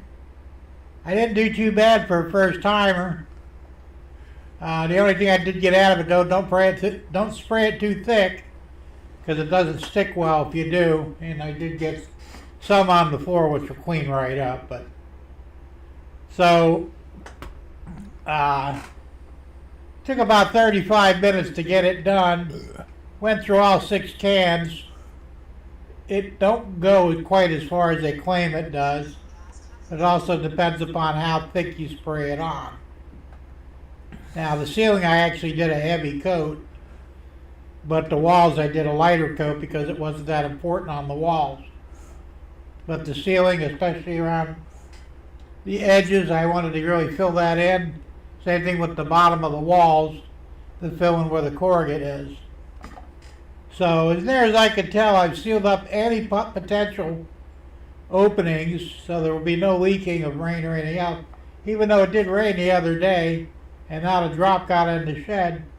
But then again, it wasn't a very heavy rain. So I think right now it'll withstand a torrential downpour and not get wet. So we'll call this a job well done. So I hope you enjoyed the video, and if you have any questions, well, you know what to do. Ask, and I'll try and answer as best I can. Well, thanks again for watching. Well, that was interesting, wasn't it? Hey, good night, Gerald. Thanks for stopping in, man. Yeah, it was a pain in the ass. I'll tell you what. I had the air conditioner here set at like 70 degrees. But in that fucking Tyvek suit, I was fucking dying. It was hot as hell, man. I couldn't wait to get that thing off. And the thing is, I had to have Deb help me put it on. And then I had to have her help me take it off. She goes, what do you want to do? I said, throw it in the fucking trash. I ain't never wearing that damn thing again. But even though at some point, you know, you saw in the video, it literally looked like it was snowing. I don't know where it went. It never hit the floor. Because there's a few spots where I actually got some foam on the floor, which that'll scrape up. But for the most part, the floor is clean. So, you know, like I said, it was a job. I wished I had a couple more cans. I would have put it on thicker. But like I said, if you can look, well, you can see right there. I don't have any lights out there yet, but it did thicken up in a lot of different places. So, and everything is sealed. Now there was a spot in between the old this shed and the metal shed that I had to fill in with foam because it was I don't know how, but it opened up somehow. And I'm going to go ahead and silicone the outside as a secondary barrier from, you know, any rain. Because I don't want any rain getting in there. We haven't had a good rain here yet since I've done this. And I'm probably going to get the fiberboard. I don't know. I might get it this weekend. I mean, I'm ready to do the electric and everything. So now, you can't see it here, but I've got some of the fairing strips up to put the fiberboard, attached to the fiberboard. I've got to get a few more of those too, but basically there won't be much of an air gap in there. But there'll be enough for these shallow, electrical boxes. And I did order lights today. I got them on Amazon. It's a hell of a deal. I got 6 4-foot LED lights. They're basically tube lights. 4 foot long, they can connect together. And, well, that's true. I could do that, Tom, and I probably will. Yeah, because I've got a hose long enough to get out here. But I don't see any place. I mean, I shut the lights off. I didn't see any daylight coming in. So that's a good sign. But, so anyway, I bought the lights. There's 6 of them. They were $50. 49 change. And, yeah,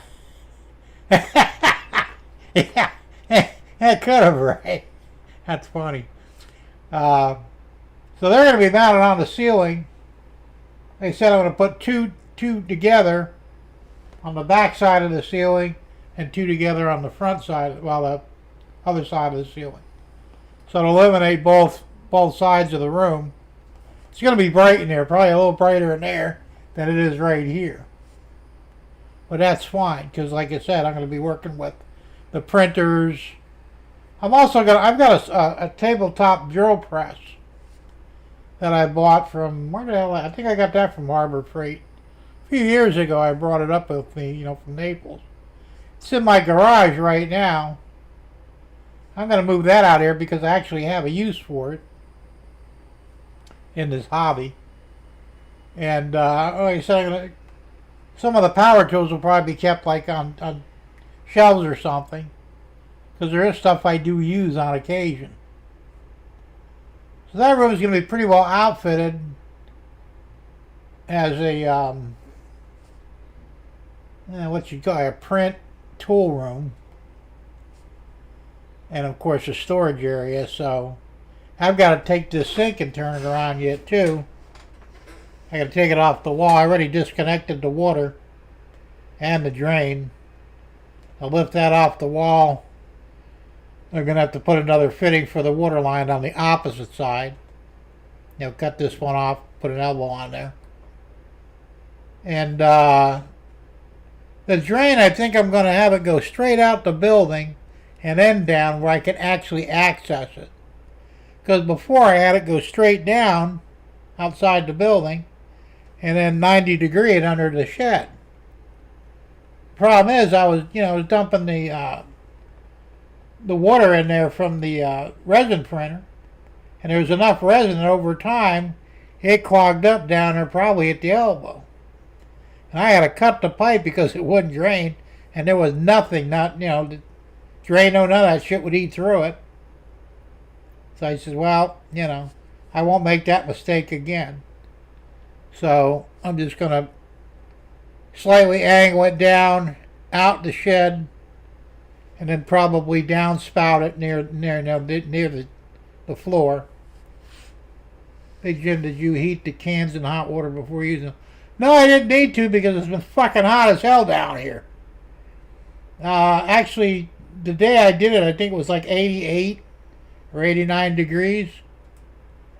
I got a lot of space out of it, but when I read the reviews on it, and on all of them really, because I think every one of the companies advertise 20 square foot per can. But in real time, you don't get that unless, maybe you're a professional and you can regulate the thickness, pretty consistently. You might actually get 20 foot, but everybody that wrote in says, some guys, they must have really, sprayed it thick. You go, I got like 10 foot in a can, and it's like, well, dude, you ain't spraying it right, Other guys were saying they were getting between 17 and 18 foot per can. which seems to be about the average. It's probably what I was getting. That's why I said I put it heavy on the ceiling in most places and on the sides. Wherever there I thought there was potential for a leak, I sprayed it heavy. The walls itself, because they're pretty well, tight, I just did a light coat on them and then expanded out anyway. So, like I said, it was tough because it was hot, even with the AC on in here. I'm on that fucking, and that suit wasn't that big. It was like one size fits all. I mean, it fit me, but you couldn't jump around in it or anything, because it was kind of tight. Probably designed for a Chinaman. So, hey Raymond, good to see you here, man. That, and of course, my head's covered. I had the N95 mask on. The mask did help a little bit. I did not smell any fumes when I had it on. When I took it off, there was a faint scent of the polyurethane. And like I said, I think right before I did the last can, you probably heard the door open. It kind of squeaked. I opened this door to let some fresh air in because my air quality meter was running up in the red. So, obviously the fumes were here, but I couldn't really smell them. And of course the goggles, and all said and done, when I got done, I did not have a drop of polyurethane on me. Not a spot. So, it all worked out pretty good. I mean, if I had to use it again, I would, but I wouldn't be. I'd probably know a little bit more next time because, like I said, after a bit, you try to figure out how much you can spray and how far it's going to go. Plus, I did throttle it down a little bit, and I think in the fourth can, so it wouldn't block quite all of it, like right then and there, because you can adjust the spray. So, one of you guys was talking about two big 30-gallon drums, like what the Freon used to come in, and it mixes together. That would be cool to use that, but I never saw that, so I don't know what it would have cost either. This stuff was not the cheapest, but it was like the second from the bottom of the cheapest stuff, because I generally won't buy the cheapest shit they make.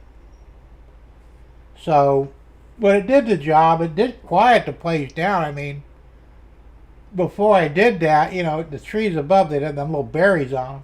Every time a berry would hit the roof, man, it would sound like a hammer when you slamming on the roof with it, Now, you can still hear it, but it's a lot quieter. And once I get the fiberboard up, that'll add even more sound deadening to it. And the fiberboard, it's an 1/8 inch thick. It's the same stuff that most of you guys use for fascia on your layouts. Well, they make some that's actually painted white on one side, or fabricated white. That's what I'm going to get. I figure I need 10 sheets of it. It's $14.24 a sheet. So I'm looking at, with tax and all, probably around $150 thereabouts. But I definitely need 10 sheets because, like I said, we're going to do the ceiling. I'm going to need a sheet and a half for the ceiling because I'm 6 foot out but 8 foot wide. I'll need a sheet and a half for the side wall, both side walls. That's 3 sheets there, right? Or sheet and a half, 2 sheets, right? No, 3 sheets. My math skill. 3 sheets for the side walls. And then basically I'll have to cut short 6 foot, the top and bottom, so there's going to be another 2 sheets for the front wall and 2 more sheets for the back wall. There'll be some waste, but not much. And then once all that's done, then I'm going to figure out what I'm going to do for a floor. I'm thinking indoor-outdoor carpet. It's cheap. I don't care if anything gets on or anything, but I'd rather do that than lay tile down because, the tile's a pain in the ass, really. I mean, I was going to put carpet in here, and the only reason I didn't, because I figured I'd lose shit and never see it again. So, you're cheating us, Jim. Yeah, maybe. But a lot of people see square foot and think cubic foot. Big difference between them. Well, that's true, Ray. I don't know what the cubic foot is in that. It's probably a couple of thousand. Or a couple of hundred. I'm not sure. It's 12 by 12 by 12. But square foot's a whole different deal. So, because the can says it'll do either 20 square feet or 20 board feet. So I'm guessing a board foot is 12 inches by 12 inches. Because otherwise, how would you get the same amount of material in two different positions? It's weird. That's how it says it on the can, though. I don't have a can here I'd show you, but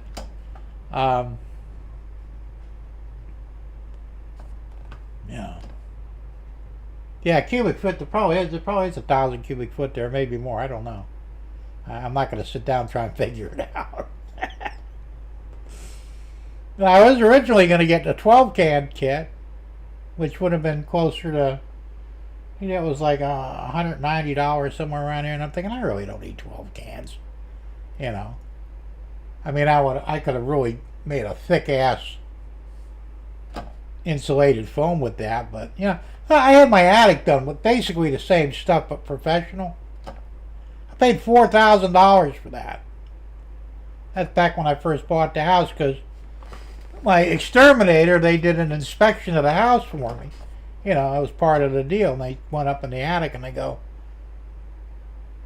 You've got no insulation up there. There's gotta be. No, not a stitch. I take some pictures and show me, because I couldn't get up there. He snapped a bunch of pictures. He wasn't shitting. There was not a speck of insulation in the whole fucking attic. I go, oh fuck, that ain't good. You know what that's going to cost me to air condition this place? He says, well, we can go ahead and shoot foam in there, shoot insulation. I guess it's foam anyway.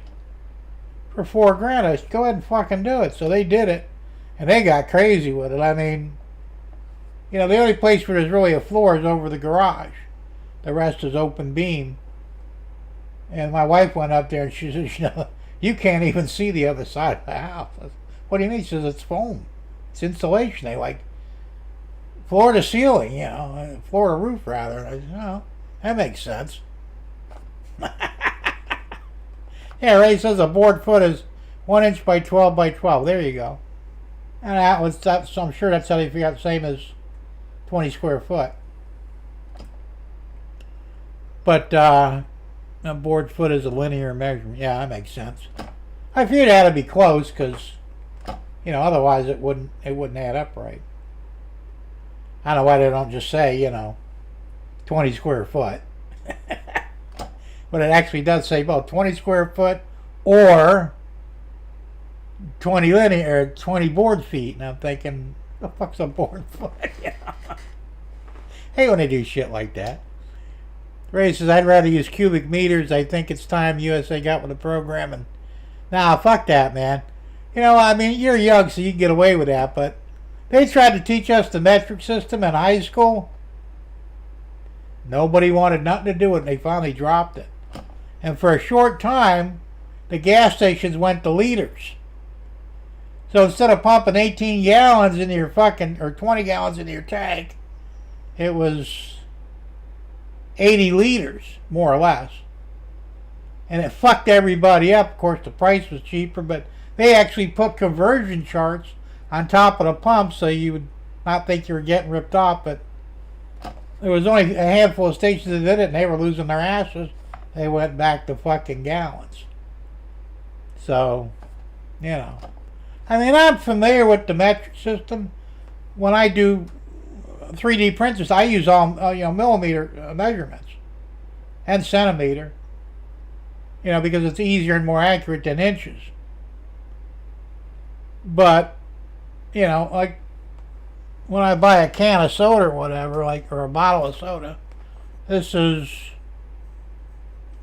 8 fluid ounces. That I understand. 237 milliliters. I don't know what the fuck that is. And I'd never remember it. I could look at the Bible. That's probably 8 ounces.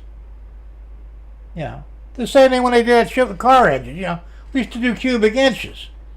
327 cubic inch displacement. Now they got fucking liters. What the fuck's a liter? Well, the liter obviously is what fits in a cylinder in the piston down position. But it sounds kind of stupid. And it doesn't sound as impressive, you know. What engine you got? I got a 500 cubic inch in there. Because some of the caddies had them, you know. Now, the conversion is 6.6 liters. Don't ask me how I know that, but I do. 500 cubic inches sounds better, more impressive than 6.6 liters. So, fuck the metric system. Hey, if you want to go do the metric system, go to fucking Europe. They're doing that over there. 2 by 4 by 8 is 5.33 board feet. Oh, really? Okay, I did not know that. Yes, Derek. A liter makes it sound bigger. No, it doesn't. What would you rather have, a 500 cubic inch engine or a 6 liter engine? 6 liters is a little tiny thing. 500 cubic inches, it's fucking huge. It's just me, you know. But I mean, if we were taught that from the beginning, the metric system, it wouldn't have been an issue, but we weren't, you know. And the only reason we did it was to get in line with Europe. Fuck Europe. You know, it's like Canada has imperial gallons. They're different from U.S. gallons. You know, but we don't live in Canada, so we don't really give a fuck. No offense, James, but you know. Whatever you're taught, whatever you grew up with, you need to stick with it. To change that shit halfway through is just going to fuck everybody up, you know. Now, I think Raymond might be onto something. I think they probably will, at some point, teach more metric than they do SAE. We'll see. All right, Andy. Well, thanks for coming, man, and have a good night and a safe weekend and a fun weekend. We'll see you next week. God knows what I'll be doing by then, right? Sorry, milliliter makes it sound big. Oh, that's true. In that respect, you're right. Because, you know, there's 237 milliliters. There's only 8 ounces. But I know 8 ounces. I can visualize 8 ounces in my head. I can't visualize 237 milliliters.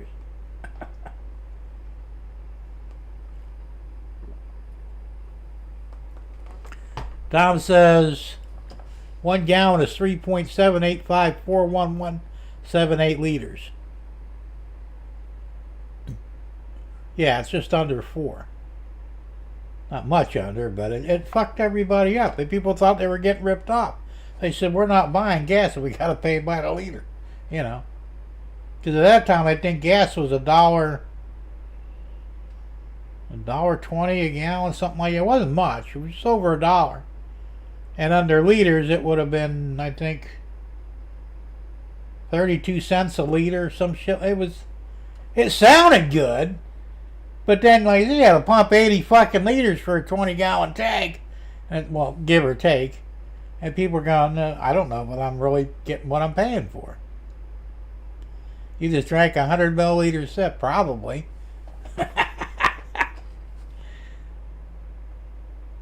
Ray says, personally going to metric, I don't give a fuck what anybody says. I will do me and you go and do you. Oh, absolutely, Ray. I mean, I don't care, you know. I'm just saying that, you know, we've been doing this for so long that Tom says you need a freaking calculator to use metric ounces. Much easier to do the math. Them 3xxx. Well, that's true. It's not, well, we're old, you know. Like I said, this is the way we were taught, and when we're gone, you guys can do what the fuck you want. But until the last of us are gone, we're gonna stick with the, you know, the standard American system. And fuck all the rest of you, you know. But just like I said, you know, I easily adapted to millimeters because, and there were a lot of things we actually use in millimeters. Like I said, 8 millimeter movie film, you know, 16 millimeter movie film, and you're going back into the, you know, 30s and 40s. Actually, probably before that, 16 millimeter movie film, you know. 35 millimeter still camera film before we went digital. So I learned the millimeters because it was helpful in my calculations for certain things. And everything I do now, like on Tinkercad for 3D printing, it's all broken down in the millimeter because it's easier for me to figure out a 2 millimeter size difference than it is maybe an eighth of an inch. There is a slight difference between the two, and I don't want to deal with it. So I'm so used to using millimeters, that's just what I do now. And I'm still having a little bit of a problem with centimeters, but I'll figure it out at some point. Now, kilometers always fucks me up. I remember years ago when I was younger, watching a foreign movie, and the guy's in the car and he's doing 300 kilometers an hour. Thinking, holy shit, cars that do 300 of them. Well, the thing is, the 300 kilometers an hour is about maybe 215 thereabouts, or not even. Because it gets crazy. Like, my scooter has a metric speedometer on it, and it shows up to 40 kilometers an hour. It won't do 40. It'll do actually 25. Well, actually 27. 27 kilometers an hour is only at 24 miles per hour. I actually do a conversion on it to figure out how fast I can go on the fucking thing. So, Chuck says medical field, yeah, they use metric. My syringes are set, it's all in milliliter. Derek says, I can show you 10 feet or 50 feet or 10 yards, but if you gave it to me in meters, it would take some convert. Yeah, it's the same thing. I said we're so used to using the American standard that to change now would be crazy because, we're not kids anymore. Same reason why I can't learn a foreign language. One, I don't want to, and two, I think it'd be really tough. I mean, when I was around Spanish all day long, when I worked at greenscapes and the golf courses, you do pick up certain words. Could I carry on a conversation with a Mexican? Fuck no. But if I needed him to do something, or if he needed something from me, I did recognize certain words, like for oil or screwdriver. And that's what I understand. Their word for screwdriver is about this fucking long. Just say screwdriver. It's easier and shorter, Same with oil. Their word for oil is I think it's 8 characters. Ours is only 3. Learn to use the fucking word oil. They come in there and eat a quart of oil. And what the fuck are you talking about? And they come in with a dipstick. Oh, you need oil, okay? I guess it was like playing, what's that game? I can't remember the name of the game now, but it's crazy. Yes, they do, Chuck. Ray says 22 inch radius curves are about 500 or 55 centimeter radius. See, once again, it's easier for me to figure out 22, 24, 28, or 30, or whatever, than it is to try and convert it over to fucking centimeter. Ray says, I was 37 and yet I succeeded in learning the Cyrillic alphabet. I've heard of that. I don't know what it is, but I've heard of it. See, I don't want to know. That's the whole thing. In America, we speak English. We use the English alphabet. We use American,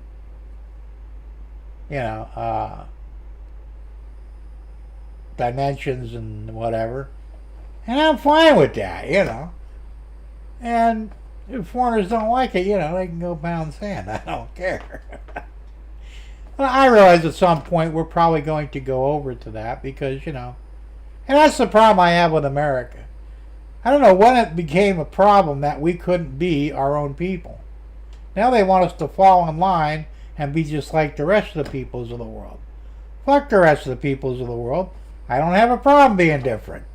I always thought it was cool to be different. Now they're trying to tell us, oh no, you got to be the same as everybody else. Well, I got issues with that.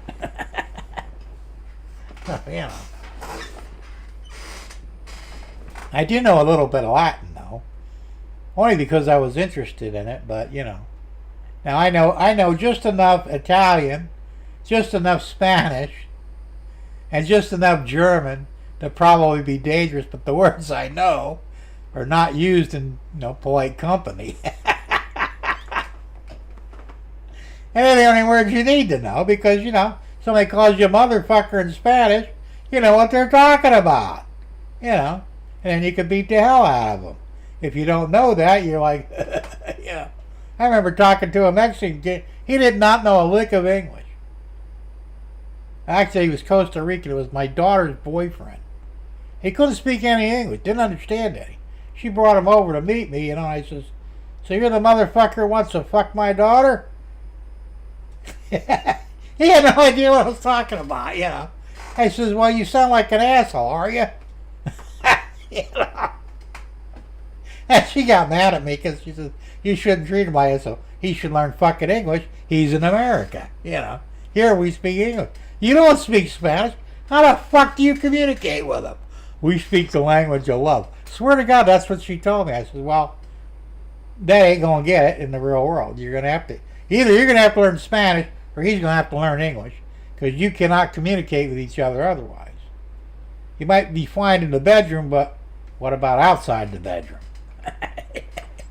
In the bedroom it's easy. He gets naked, gets his dick hard, you get naked, you know where to put it. I guess that's the language of love. I don't know. Then she did marry him, then she divorced him because he had a fucking family in Costa Rica. He had a wife and kids down there. And I told her, I says, you gotta be careful. He may have a family there, because she says, no, he doesn't. He told me that he's single. I said, well, he'll tell you whatever fuck he wants you to hear. So she wanted to go down there and visit with him to go see his family. Not his wife and kids, but, mother, father, aunts, uncles. He wouldn't let her.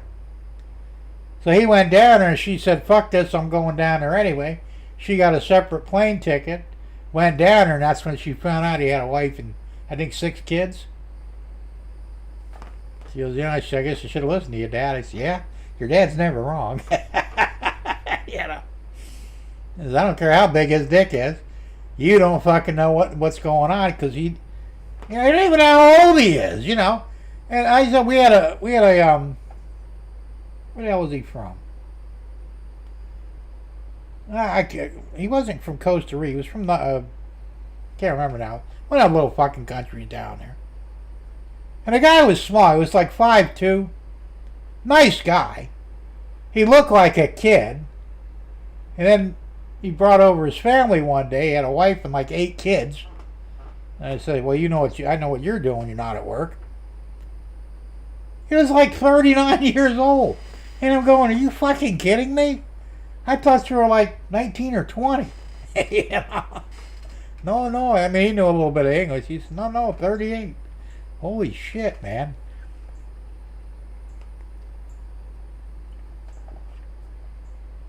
So, I don't know. Ray Bertelson says, I know spaghetti, taco, and strudel. Does that count as a foreign language? It could. The hell German words I know. 99 Fräulein.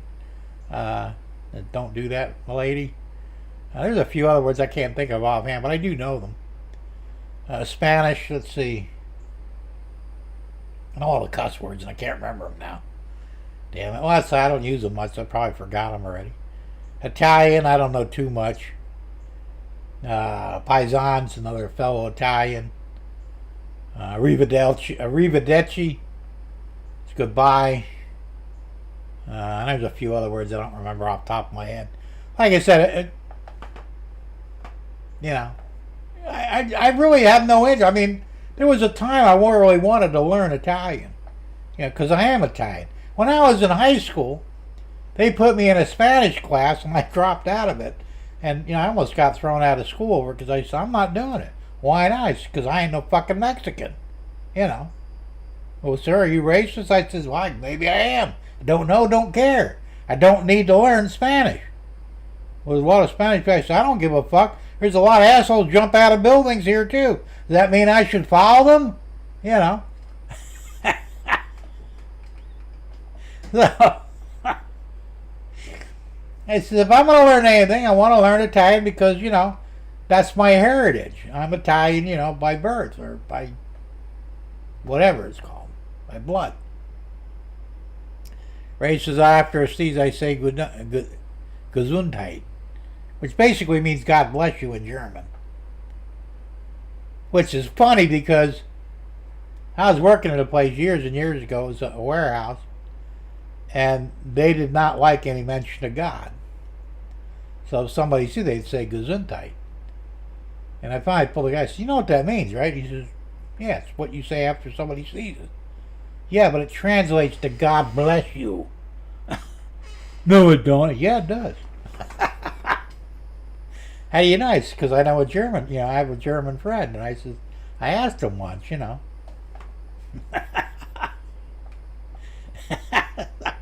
After that, I didn't know what to say after somebody sneezes. Because, you know, he says, well, we're not supposed to use God's name around here. Well, you're a fucking idiot, too, you know. Said the 18-year-old girl to the 50-year-old guy. Yeah, there you go, right? I really love these, but they're expensive. I got a 6-pack of the glass bottles. They have cane sugar, no high fructose corn syrup in them. They're fucking $9 for a 6-pack. I don't get them very often, but every now and then I only have maybe one every couple of days. You know, because they're really good, but I'm not even supposed to drink soda. But fuck it, you got to do something with your life, right? So, yeah, so I was like, you've been in the eye place today, you know, the eye doctor. We're sitting in the waiting room, and they were a nice couple. I mean, I have nothing against them, but and she spoke perfect English because she complimented another woman on how she was dressed and she spoke English. But then when they were, you know, with her, just her and her husband, right away, right into Spanish, you know, like, motherfucker, why do they do that shit? You know, I said, my family, which, you know, my dad, which is 40 years older than me, well, he's not alive anymore, but when he was, at 40 years old, he was born in 1919. You know, he said when his parents came over, they came over turn of the century, I think 1902, 1903, somewhere, they spoke Italian in the house. But once they got past the front door, they spoke English. Because it was considered rude and un-American to not speak English out in, you know, out in English company. When did we get away from that? You know. And as I said, I was in a store one time, like a convenience. I was like a Circle K or something with a friend. He knew Spanish. I didn't, not really. We're standing in line. There's 2 Mexican guys in front. Really hot-looking cashier behind the counter, you know. And you know, they're speaking in Spanish, and he pulls in, you know what the hell they're saying about her? I said, not a fucking clue. So they're talking about how they want to fuck her, stick their dick up her ass and everything else. I'm going, oh, damn, you know. She didn't understand it because she didn't understand it in Spanish. They said, why don't you guys get the fuck out of here and learn some English because we know what you're saying. And they're like, no comprende. Don't give me that crap. You know exactly what the fuck I'm saying. Get the fuck out of the store. And don't disrespect a woman like that in my country. They left, you know, because we would have beat the hell out of them otherwise. This was many, many, many years ago when you could get away with that shit. She goes, well, what did they say? And I says, well, ma'am, I don't know if I should repeat what they said. She goes, yeah, I want to hear it. So I told her. She's like, them bastards. She's like, oh, she's lucky I didn't. They're lucky I didn't understand it because I'd have come across the counter and beat the fuck out of both of them. You know? That's why we threw them out of the store. For their safety, you know. But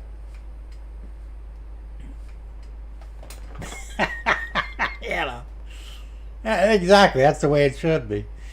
And Derek says the foam is expanding. Soon the foam will fill the room and Jim will be absorbed. Now, fortunately, it cures in 24 hours. It's been more than 24 hours. Because I did that one Tuesday. I did it Wednesday. And so it was cured by Thursday. Wait a minute. When the hell did I? Didn't know I did it on Tuesday. It was cured by Wednesday. So, and then today's Thursday. So, yeah, it's done expanding, thank God, because that would suck, wouldn't it? And it did expand quite a bit. I mean, especially where I shot it heavy, it like really blew out. And I've got to trim some of it just so I can put the fiberboard against the fairing strips without, it interfering or pushing it out. So that's mostly on the bottom where it sticks out a bit. I don't know if you can see any of that or not. Yeah, you see right there, it's real thick. Yeah, well, no, after the 24 hours, it didn't expand any. But before then, yeah, it did. Because like I said, I didn't spray it that heavy. I mean, I did in some areas, but I didn't know how much it would expand. I think they said it expands like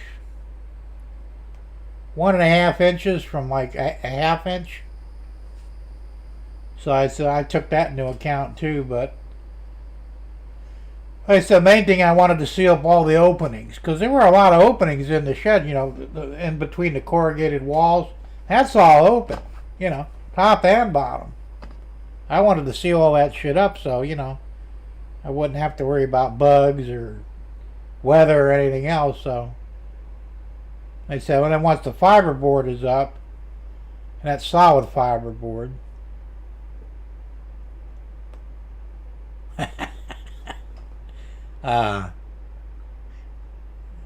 just like me, yeah, right. It's gonna look decent. I think it'll look pretty good. And like I said, the lights will be here, I think, Saturday. And I hope to get the fiberboard Saturday as well. Knock wood if the truck holds up. I mean, I worry about it every time I take it out. The transmission's weak in it, so I kind of got to baby it. It's like I can't drive it like I drive my car, because, I get in the car and, I put the hammer down to get out on the highway and shit. I don't fuck around. But, yeah, 1/2 inch to 1.5 inches, thereabouts. I bet the ingredients in that foam roller, yeah, probably. Oh, yeah, it's my wife's birth month. It was her birthday on the 22nd. And something I don't normally do, because, she's been helping me. She's been a really big help here, because a lot of the shit I can't do anymore, I can't climb the fucking ladder. I can't get on the ground. She could do those things, so she was very helpful in, putting in screws or holding up boards and whatever. So I says, well, I want to, reward you for it. What do you want? She goes, can we go to Culver's for food? And I said, sure, why not? So we've been there down in Naples once. And then they just built one up here in Sebring, but I hadn't been to it yet. So I took her to Culver's. It was not crazy expensive, but we actually went through the drive-thru. And, we each got a burger meal and a burger, fries, and a drink. And she was so happy. I really love Culver's. So not only did I take her there once, I took her there 2 more times afterward. Just the other day. What was it, Monday? Yeah, Monday. I was exhausted, from working out here. I said, you know what? Let's go to Culver's for dinner. So we did the same thing. Went through the drive-thru, ordered the burger meals, and brought them back here and had an excellent. And their food really fills you up. And trust me, it's real food. At least it appears to be anyway. They're fucking burgers. I get the double cheeseburger. The whole thing's like this thick. And I don't get the garden on it. I just like ketchup and cheese. And the thing's still that thick. So I imagine with the garden on it's like that. But I mean, it fills you up. And their fries are excellent. They're not GMO. Because I can tell the difference. I've had GMO fries and they leave the worst aftertaste in your mouth, Burger King uses GMO fries now. I won't eat there anymore. And realistically, the price was probably about the same. For me and Deb, I think we spent $22.40 for both of us. If we'd have went to McDonald's or Burger King, it'd probably have been the same money. Ray says, we only have this in California, but In-N-Out is the only fast food I still eat. They still serve. Yeah, they're supposed to be building an In-N-Out in Florida. Well, more than one probably, but I heard, well, actually, they're coming to the East Coast. That's what I heard. I've never eaten at one before, but I heard they're really good. You know. We had Checkers over here, which was probably equivalent to your In-N-Out, but they couldn't survive against, the other fast food joints. I think there's only one left in Florida. I used to go there for lunch every day when I lived in Naples. When I was still working, and me and my son would go, and their food was so good. It was inexpensive. It was huge, and like I said, you didn't get it in 2 minutes. You had to wait for them to cook the fucking thing up, and it took 15, 20 minutes to do it, which was fine. I said, we'll take an hour for lunch. I'm the boss, so we do what the fuck I want. But but once again, they didn't hold up. Same thing, I think in the Midwest they had Big Boy. I think they still do in some places, but they had them in Indiana. And I ate there once, and they were just like the Checkers. Once again, real food, reasonably priced. But how do you compete with, they're here in Texas? Oh, that's cool. I know they have in Indiana and Ohio, and I think North and South Carolina. I'm not sure. Or no. Tennessee and Kentucky. And the Carolinas, they didn't have any. That was too far east. But, good food still exists. But I'll tell you what, if McDonald's and Burger King's fucking went belly up tomorrow, I wouldn't miss them. I haven't eaten their shit in years. and that's what it is as far as I'm concerned. Is shit, I want real food. Oh, In-N-Out Burger, okay. So, like I said, they're supposed to be heading east. I think over the next couple of years, they're supposed to be bringing in like 100 of them to the East Coast. We'll probably see one in Florida. And that's fine. Yeah. Like I said, well, Culver's is more of a restaurant. It's not a fast food joint. And like you said, they had the one in Naples. It was really expensive down there at the time. Because we went and sat down inside and, got burgers and shit. And, oh, man, the food, and they serve ice cream as well. It was good. McDonald's is the Disney of fast food. Yeah, well, the only thing they're lacking is the gays. You want the gays, then you got to go to Arby's. Arby's is the real Disney homo of fast food. And I used to like Arby's, but we had two of them, one in Naples, one in Bonita. The one in Bonita was bought out by a bunch of homos. I mean, I call them trans, but back in those days, they were just considered cross-dressers, or what they call bottoms, where they had the female persona. You go in there and it's like, holy shit. Limp wrist, the lisp, everything. I was like, nah, we're not eating here. I don't know what they're going to do to the food. I'm not sticking around to find out. But and then I think eventually Naples did the same thing. So, but prior to that, there was good food. Like I said, I loved the Arby's roast beef was great. But KFC serves counterfeit chicken. Yes, they do. And I hear also that Chick-fil-A does as well. I did not know that. Now, I ate at Chick-fil-A. Further north here, I was with Tom and Debbie, Tom Kavicek, Tom's Trains and Things, and we stopped at Chick-fil-A for lunch, and I had the chicken nuggets, and they were good. And then I find out they're not real chicken. I'm probably not likely to ever eat there again. Yeah. And we used to eat Chick-fil-A when I was a kid up in Jersey. But of course the food was real back in those days, and you got a lot of food for a little bit of money, and it was a good deal.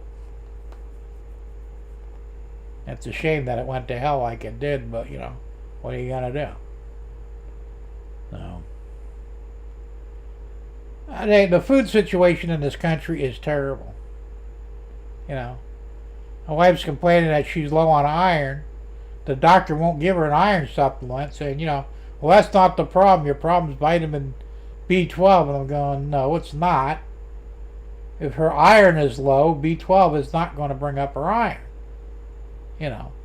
She could fix it if she eat a lot more meat, red meat, but she's not a big meat eater. So he says, this is bullshit, but like I said, they don't want to fix you at the doctors. They're always on fishing expeditions. Now I got to go see a dermatologist on the 5th, which I think is Monday. New doctor, and I'm a new patient because I got a couple of these fucking skin tags. I don't know if you can see them or not. They just drive me nuts. I want to get them removed. Diabetics get skin tags often, it's a big problem. And I've got some in other areas I won't talk about, but they need to be removed. So I told my wife, she said, well, what are you going to do? She wants to do that. I said, no. I said, we're not going on a fishing expedition. I'm going there to get the tags removed, and that's it.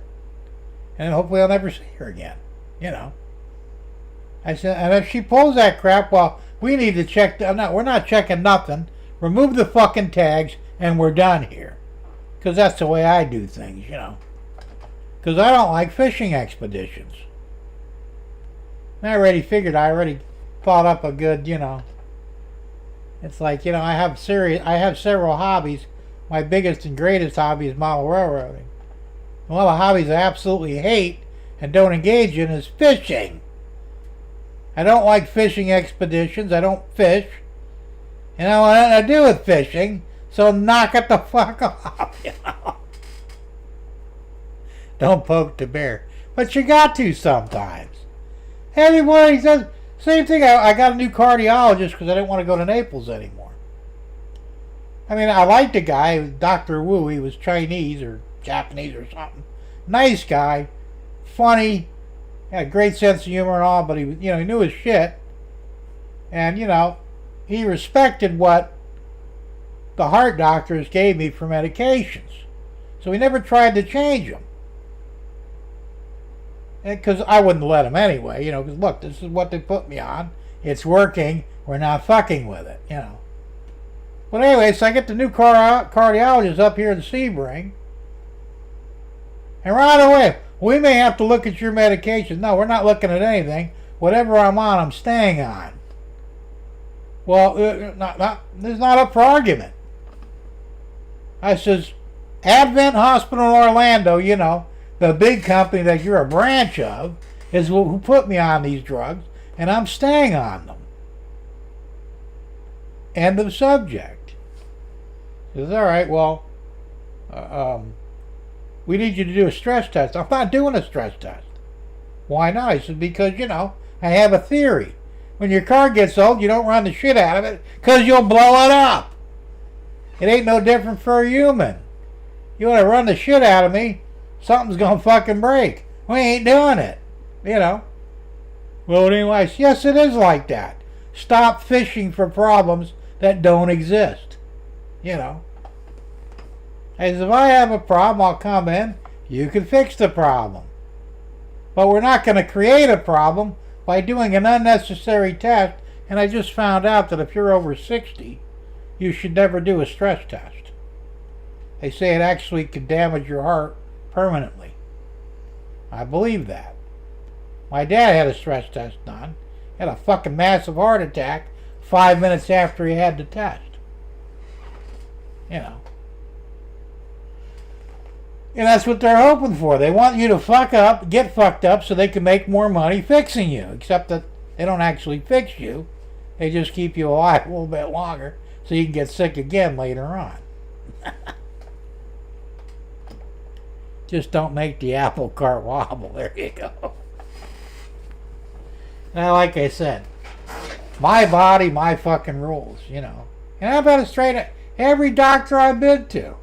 They said my fucking, well, he just got busted, but my kidney doctor, the first day I see him, he says, hey, look, he says, your kidneys are not that great. I said, I realize that. I said, they're not terrible, but, it's an acceptable number for my age and predicament.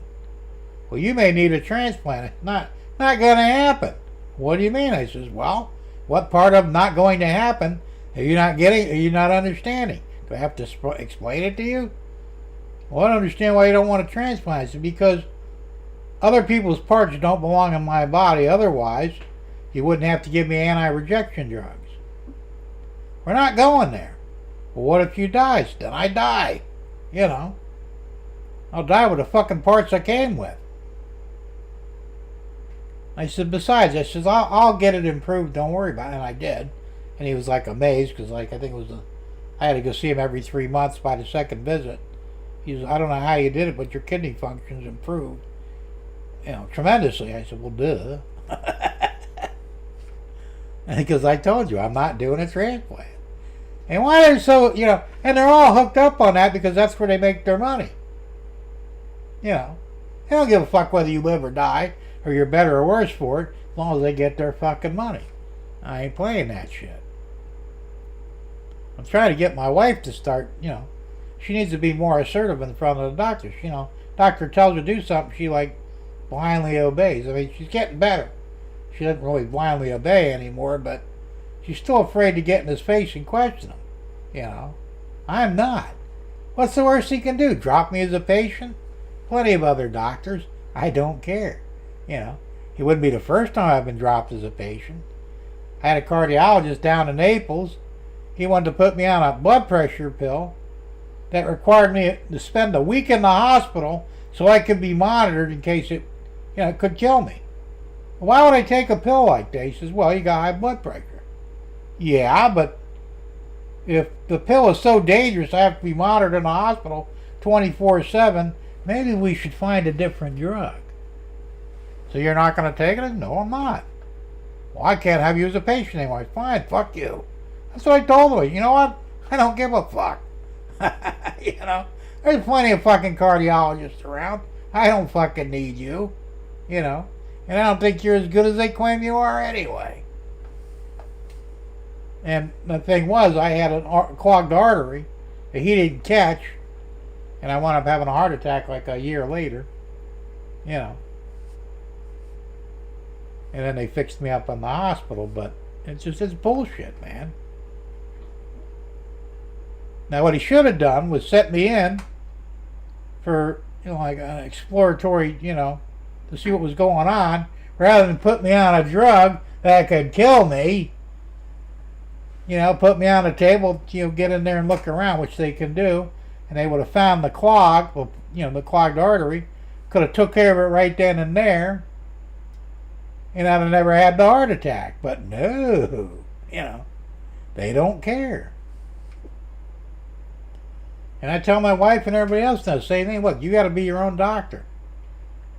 Because you know what? I never notice how, you know, there's people out there who've never seen a doctor and they live to be like 100 years old. There's other people that started seeing doctors in their 40s and they're lucky they see 50 or 60. There's a reason why.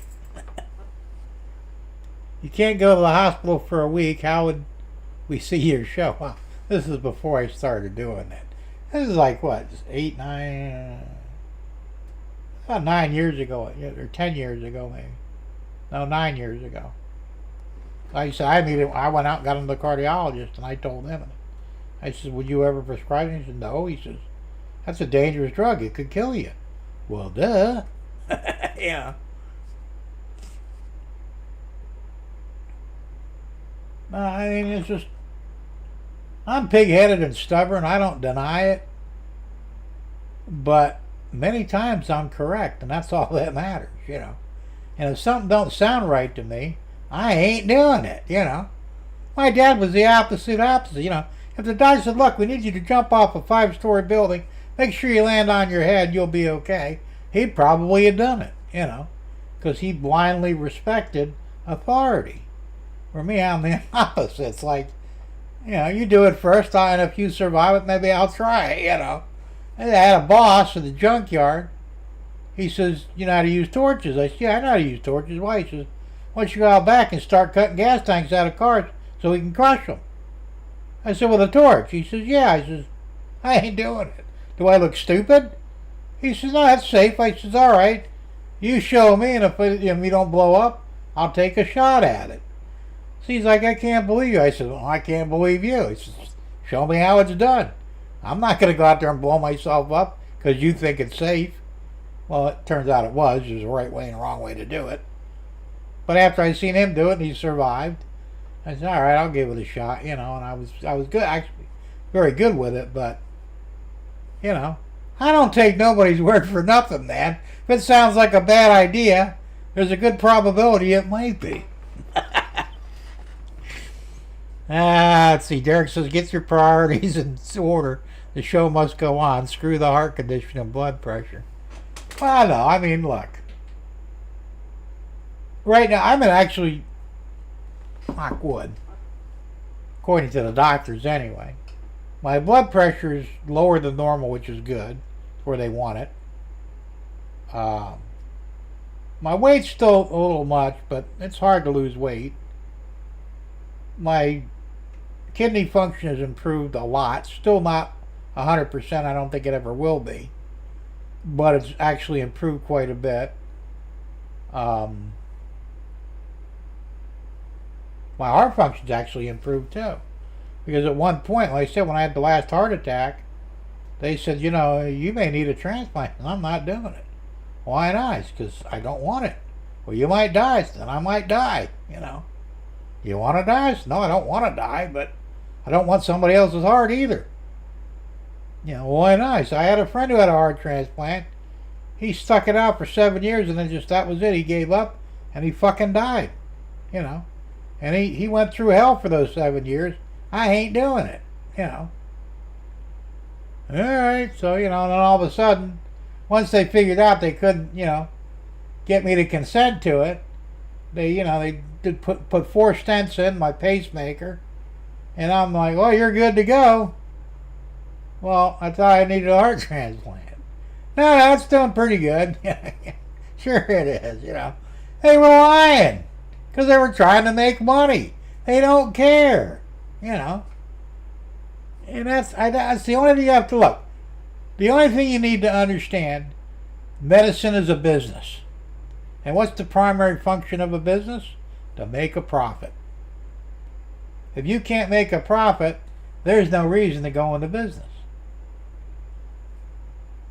Doctoring is the same thing. Hospital's the same thing.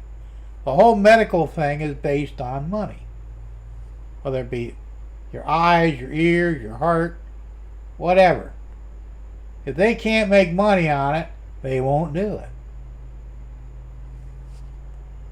And they are making a killing on it, like I said. That whole, I'm not sure what it cost when I was in Orlando when I had the big heart attack, but I'm sure it was well over $100,000. I couldn't pay it, Medicare picked up a lot of the tab, but my fucking pacemaker was $36,000. I'm thinking, well, I can't afford to pay for that. And then you'll take it out. Oh, don't worry about it. It's covered. All right, that's cool. Chuck says, I watched Jim's show twice last year in the hospital. Once in the ER, another time when I was admitted. Ha! When you were in there, yeah, that's cool, man. Appreciate that. It's scary, because especially now, my mother-in-law, you've heard me talk about her. She was my tenant until she got mad and moved out. She went into assisted living because she believed the bullshit. And they promised her the moon, oh, we'll take care of you, we'll cover all your bills, we'll pay off your credit cards, we'll make sure you get good food and everything else.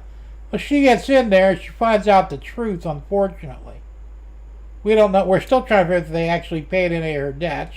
I don't think they did, because we're still getting bills here. They cut off all her fucking vitamins and supplements. Not allowed to have them. So she fell the other day. Supposedly she tripped over her shoe because she requested a shoe rack be put on the back of the door. They never did it, and she didn't see the shoe or whatever was on the floor and tripped over it, fell and broke her hip. Well, she's 86 years old. So they call up Debbie and they says, your mom probably not going to live through the operation. And it's like, well, that's not good, So Deb's kind of freaking out a little bit. Even though they don't really get along, but, because my mother-in-law's been a total cunt. I mean, really to everybody. But still, I wouldn't wish, that on anybody. But So anyway, she had the surgery today. She get in and out pretty quick. It was a success. There's a good probability she'll be fine. But she's mad because she wants out of the fucking assisted living home. And they're not going to let her do it. So now they're saying she's got, dementia, which is convenient. So they'll appoint a guardian for her. It won't be my wife, even though she's the oldest and closest daughter. And they'll take control of her finances and everything else. And so they want to do with my dad, because they forced me to put him in a home because I didn't want to. The VA says, oh, he's got to go to a nursing home. I said, why? You can't take care of him. I said, well, we've been taking care of him. He's fine. Well, no, if you don't put him in a home, we'll cut off his money. I says, well, I need that money to take care of him, which I did. So I ultimately, put him in a home. I didn't want to. He didn't want to be there. He made it a little over a year and then fucking died in the middle of the night. I know they morphined him out, but I couldn't prove it. I wanted to get an autopsy done. They says, we don't do autopsies on, 90-year-olds. They says, well, you should. I said, I want to know what killed him. Well, old age did. I said, I don't buy that. I said, he was fine that day, and then he's dead at night. I said, bullshit. You fuckers killed him. Why would you say that? I said, because, make another bed available for a younger person with more money. Well, they didn't like hearing that. I said, I don't really give a fuck. And then they tried to steal his shit. Because I went back there, the next day, and I said, well, I'm here to retrieve all his belongings. Well, he doesn't have any. Yes, he does. I bought him a fucking 13-inch flat-screen TV, a VCR. He has a watch that was gifted to him, all his clothing. He had VHS tapes. I want all that shit back. Well, we can't find the TV or the VCR. Well, I'm going to give you a fucking hour to find it, or I call a lawyer, and I'll have you investigated for theft. Well, amazingly, they found it. It was buried in the storeroom. Hoping they were hoping I wouldn't say it because it was a brand new TV. And it wasn't that it was worth anything. It was just the idea. I said, I can't believe you assholes actually trying to steal a deceased patient's stuff. What the fuck is wrong with you people? So after that, I said, I will never personally, or I will never put anybody I know into a nursing home. They kill you after a while. Who needs that shit? So, and it sucks because he was 91, but he was in relatively good health.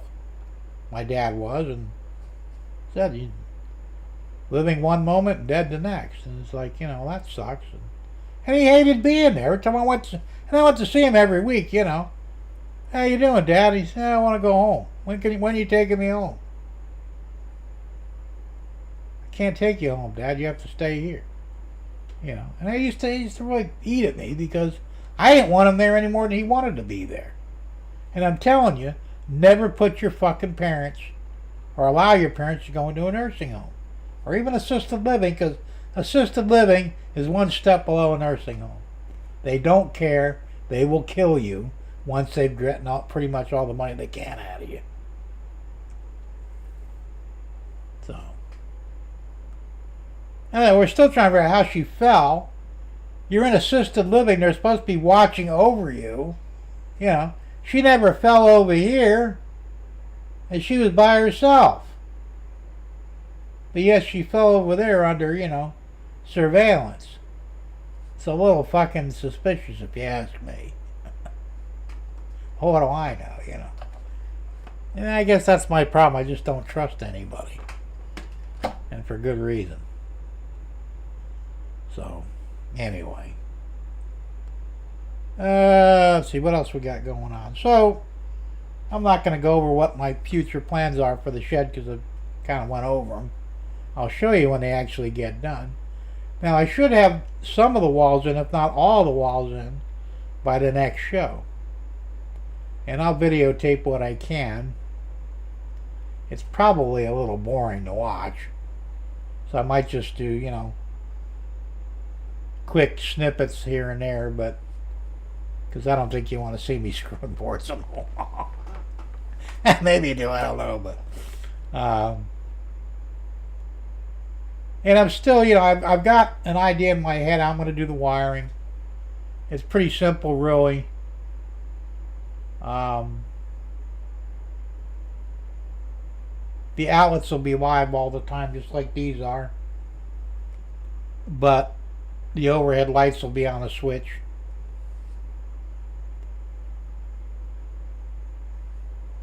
And I don't know if I'm going to have enough wire. It's going to be real close.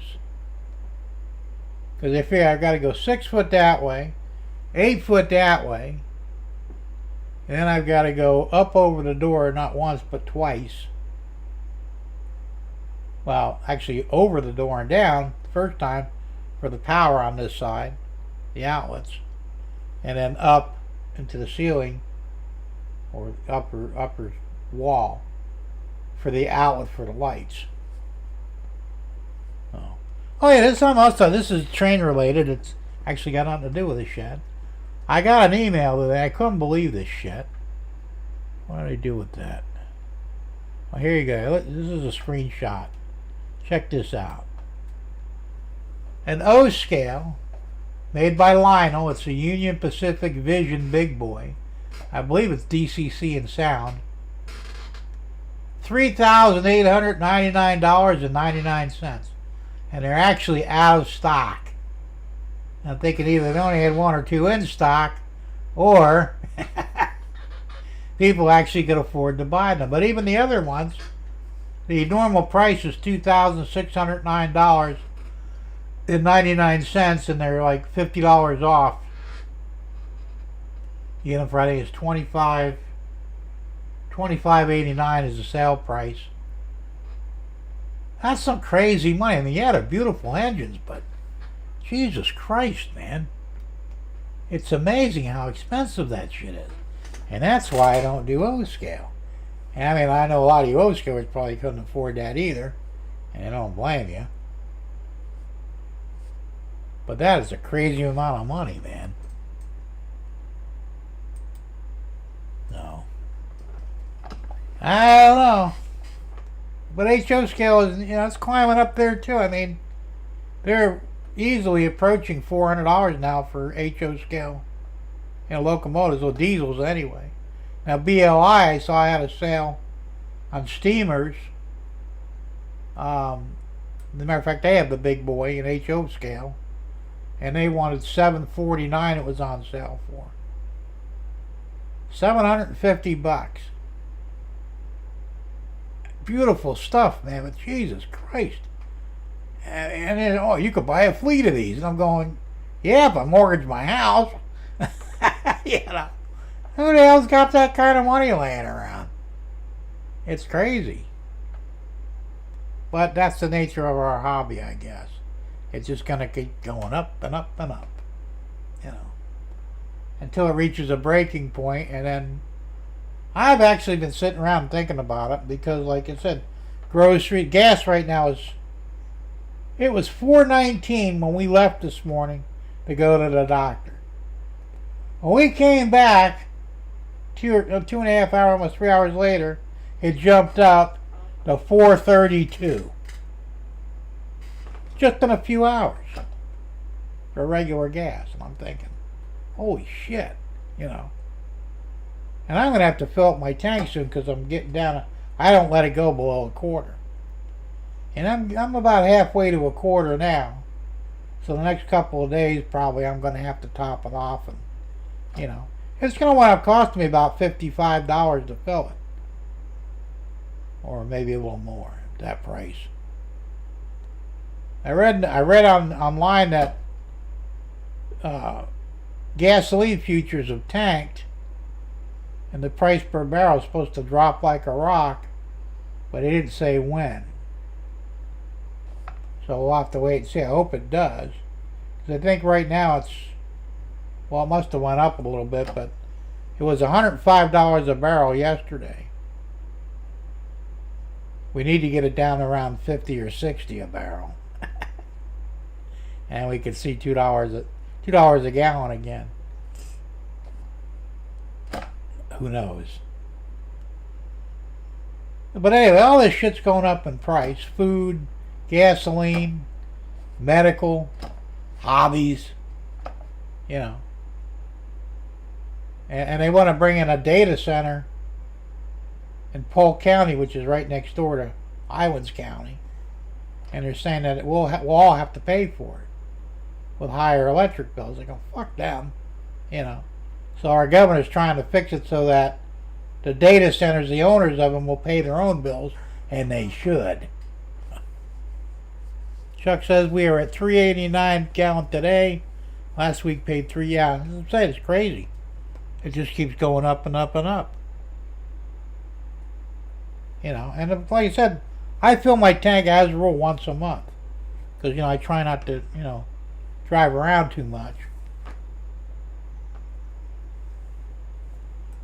So, you know, I hold, I think, 18 gallons altogether in the Grand Marquis. My truck is full. I filled that up. I think I got that for $4.01. And I went ahead and filled up because I had just under a quarter in that, and it was old gas, and I wanted to put premium in there, you know, kind of flush out the bad stuff, but I couldn't afford it because premium was like $5 a gallon. That ain't happening. And I only use the truck for hauling shit, you know. My wife wanted to use the truck to go visit her mother in the next town over, you know, before she went into surgery. You can't use the truck. Use your fucking car. I don't like driving. I said, well, then sell the fucking thing, you know. I said, the truck is for hauling shit. Not for pleasure, not for anything, just hauling stuff. If you ain't hauling nothing in it, you ain't using it. So, you know.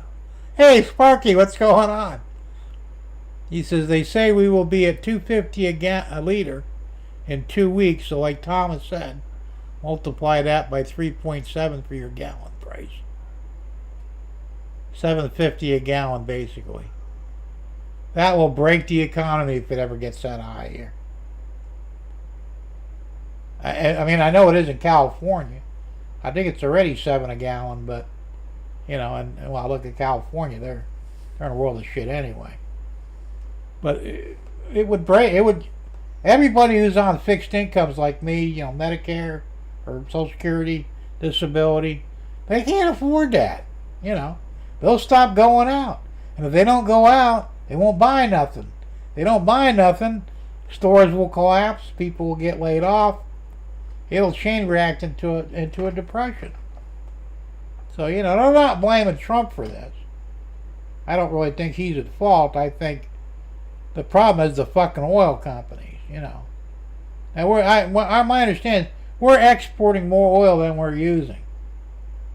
Our price of oil should be, for gasoline, should be like 50 cents a gallon, you know.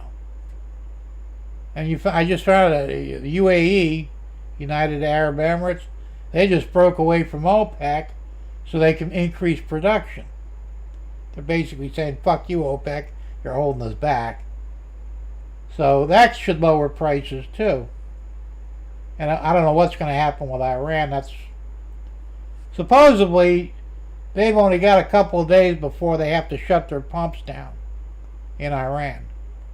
If they shut their wells down, they may not be able to restart them. And even if they do, they may only be at 50% capacity after that. Because they've got no place to store the oil, so they have to turn the pumps off. The pipelines or whatever, you know, derricks. I don't know what the hell their problem is. You'd think they would say, look, you know what? We're going to be fucked if we lose our oil, you know, exports. But what do you want us to do? And all Trump wants them to do is surrender their fucking enriched uranium and promise not to make any nukes. And we should be able to hold them to that. But they got some fucking stubborn motherfuckers over there. They just don't give a shit. You know. But once again, if we're exporting more oil than we're using, why are we paying so much for it? Now, I'm blaming the oil companies. I think they're the real problem here.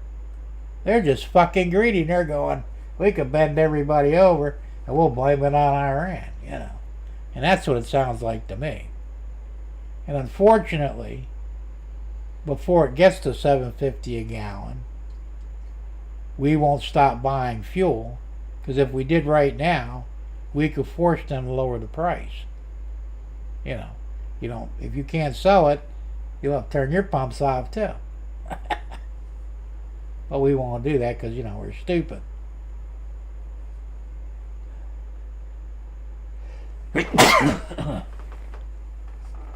If it got to $7.50 a gallon, though, in the East and the Midwest, it would shut down the economy. And it would chain react and hit everybody. I mean, businesses would fold. People would lose their jobs. Retail sales would be non-existent, And even the grocery stores, I think, would hurt because he would say, you know what, I'll grow my own food, or buy chickens. So, it's not good. They're going to have to do something,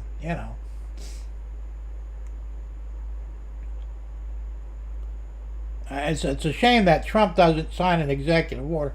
I know it's kind of communism or socialism, but he should do something. Say, look, there's no reason for you to charge this much for gasoline. You either lower the price, or we're going to tax the shit out of you where you don't make a profit anyway. And that he can do. Thank you, Sparky. It did expand nicely, actually. It's pretty foamy in there now. I have to do some trimming to put the fiberboard up where it sticks out too much, but it's mostly along the bottom and along the top. I put a couple of the fairing strips, the runners, and I had to cut away foam just to get them to be able to line up against the metal bars. Looks like you got, yeah, I did, considering, I mean, it could have been better, but where I needed it most, it covered well. I needed it, on the roof and the top seams and the bottom seam, around the floor. The walls wasn't that big of a deal.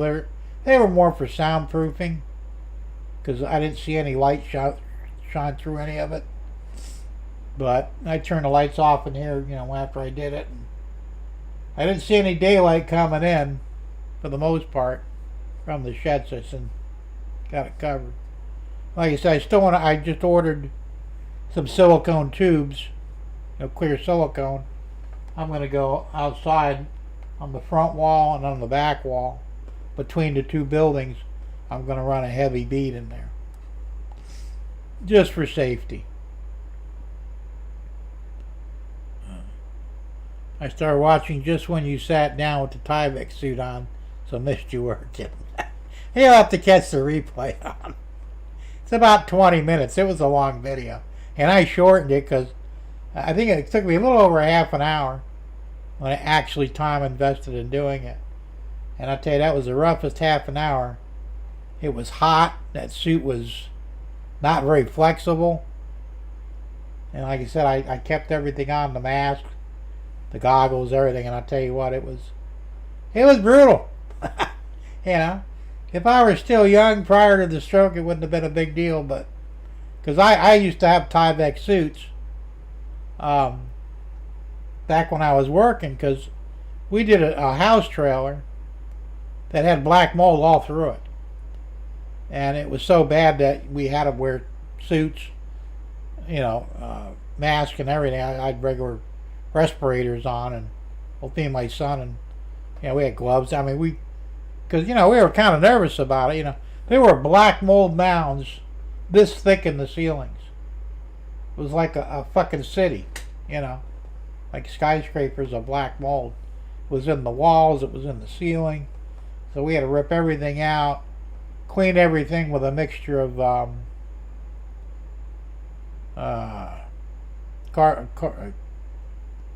was it called? Peroxide and bleach. It's a 50-50 mix. And you spray it all down and got it clean, and then we went, because there was a leak in the roof, and in the mobile home they put plastic up there, a sheet of plastic on the bottom of the insulation, Well, the plastic eventually gave way from the weight of the water, and of course, it's a perfect condition to grow black mold. It killed the woman's husband. He wound up going to the hospital like 3 months prior, and he fucking died from a respiratory infection. They said, we think black mold got him. So she called up and she says, she couldn't afford to sell it. It really wasn't worth much. She says, could you fix it? Yeah, it's not going to be cheap. She says, I don't care. Just get rid of the mold. She says, I'm going to go stay with my sister until you guys get it done. Because it took us, I think, almost 2 weeks to get that thing cleared out. And she was a hoarder. I mean, we had to move all the crap from one end of the trailer to the other end, clean that area up, then move everything back to the other end, especially from the far end, and then do this. That was a pain in the ass. She'd be smart if she got rid of half of this crap, But you know how old people are, so. I made decent. I think we got like $7,000 or $8,000 for it. And we wound up replacing the ceiling in it and replacing the cupboards in the kitchen. Because we had to tear them down, and there was so much mold behind them. I said, you can't, you can't reuse this. And it was a mess, So that's where I was initially, introduced to Tyvek suits. Because like I said, you had to wear them. You couldn't go in there without protection. Otherwise, we probably would have died at some point. And there was a few places where we had to tackle black mold, And it's a big problem in the South anyway, because of the humidity and the constant rains, and it's just a perfect storm for black mold. I even had some in my house. My old house in Naples. I tore down a wall in the living room. I don't know why my dad did it, but he double walled it. But there was an air gap of about an inch between the two walls. It was drywalled, and he put up runners and then put another sheet of sheetrock over it. Well, when I tore the first wall down, I don't remember why I did it. There was a reason why, but I don't remember what it was. There was black mold behind the wall. It was bad. So I wound up tearing that fucking wall down and, disinfected everything and put a new sheetrock wall up. And I did that in 2 ceilings in 2 of the bedrooms. Same problem, with mold anyway. Because we had a leaky roof, and of course that was an issue until I finally got a new roof for it. And I bought one of those mold detection kits, and it showed clear. So it's like, because you can't really sell a house if you knowingly got mold in it.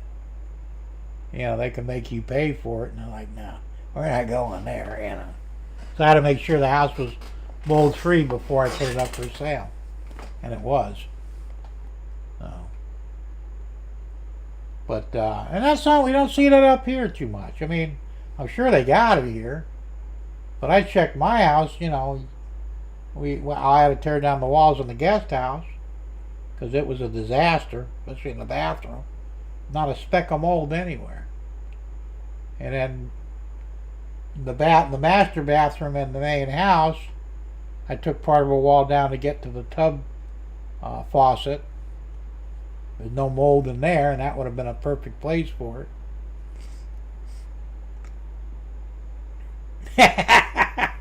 No, that's not why, but I don't know why he did it. I know we redid most of the house over time. He come over, he called me up one day, he says, do you know how to do floor tile? I said, yeah, why? He says, I'm going to buy some Italian tile, and I want you to do the living room. And I said, well, how big of a grout line? He says, what do you want to do? I said, well, a 0 grout line would be nice, but you got to get the right tiles for it. So he did. He went and spent like $4,000. Beautiful tiles. And I tore up the carpet and the foam underneath of it, cleaned everything up, and I laid down the floor, and it looked nice when I got done with it. And the only reason he wanted it, I found out later, my dad was heavy into tap dancing. He was, the old guys, they did a lot of weird shit. He tap dancing, he played the accordion, He was a bit of a musician himself. He played the accordion, the piano, the organ, something else. Or maybe it was some type of drum. So he wanted to tap dance on the floor. I didn't know that. He calls me up like a couple of months after I put the floor in, because he went up north to visit his sister. So the house was empty when I was able to do it. And he says, a couple of these tiles are broken. I'm looking at him. I says, you dropped something on them? He says, no, I tap dance on them. I said, hell, you can't tap dance on that. It's like taking a hammer to fucking thing, you know? So he says, well, he says, you know, can you fix it? I said, yeah, we got some extra tiles. I said, I'll pull these up, but don't tap dance on it anymore. Get a piece of plywood, tap dance on that, you know. Well, don't sound the same. I said, I don't care. You can't do it on fucking ceramic tile, you know. But, you know, when people ask me if I know how to do something, I always say no. But I can YouTube it. That includes, well, that's true. Well, and that's kind of smart, because, you know, back in the day, before I had the stroke, people would always call me, you know how to fix a stove? Yeah, I could probably fix it. Oh, can you come down and take a look? Or, you know how to fix a car? Yeah, I'm a mechanic, you know. And anytime somebody found I could do something, somebody would inevitably ask me if I could fix their shit. And I never learned by thinking, you know, I should just shut the fuck up and say, no, I don't know how to do that. I mean, I got paid for it. But a lot of times they don't want to do shit, you know. And that guy, they got shocking results. That's cruel there, because Sparky's an electrician, man. But I never shut my mouth either. And, you know, he said, and there were things that I took on that I had no clue. And I kind of did the same thing you did, Sparky. I got to check it out on YouTube. All right, I think I can do that. And, you know, and I did. Some things I knew, but there were other things that, you know, I had no fucking clue. Yeah, all right, well, it's not that hard. Looks easy enough. I could do that. And like I said, I got paid, and usually got paid well, but, you know. Especially old ladies. Old ladies were always bugging me for shit, you know. Can you do this? Can you do that? Yeah, I can do it. Well, when can you come over and fix mine? Fuck. The hell was I thinking, you know? But it is what it is. Oh. Yeah. Sometimes it's just not very smart, I guess, in that respect.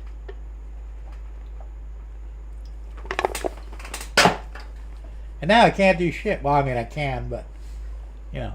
Although sometimes I look back, and I've done some amazing things. I'm not bragging, but, you know, I used to go in and I had one guy who lived out in Marco Island. He says, you know, I got a big job for you if you're interested in it. I said, well, what do you got? He said, we need to come to the house. I said, all right. So he had drawn up plans, sort of. You know, he wanted to install 2 new bathrooms. Well, 2 master bathrooms, one for him, one for his wife.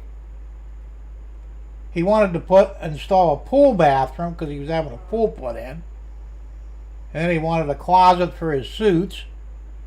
And all the shit he wanted, I mean, he had down to every last detail, you know. He says, can you do it?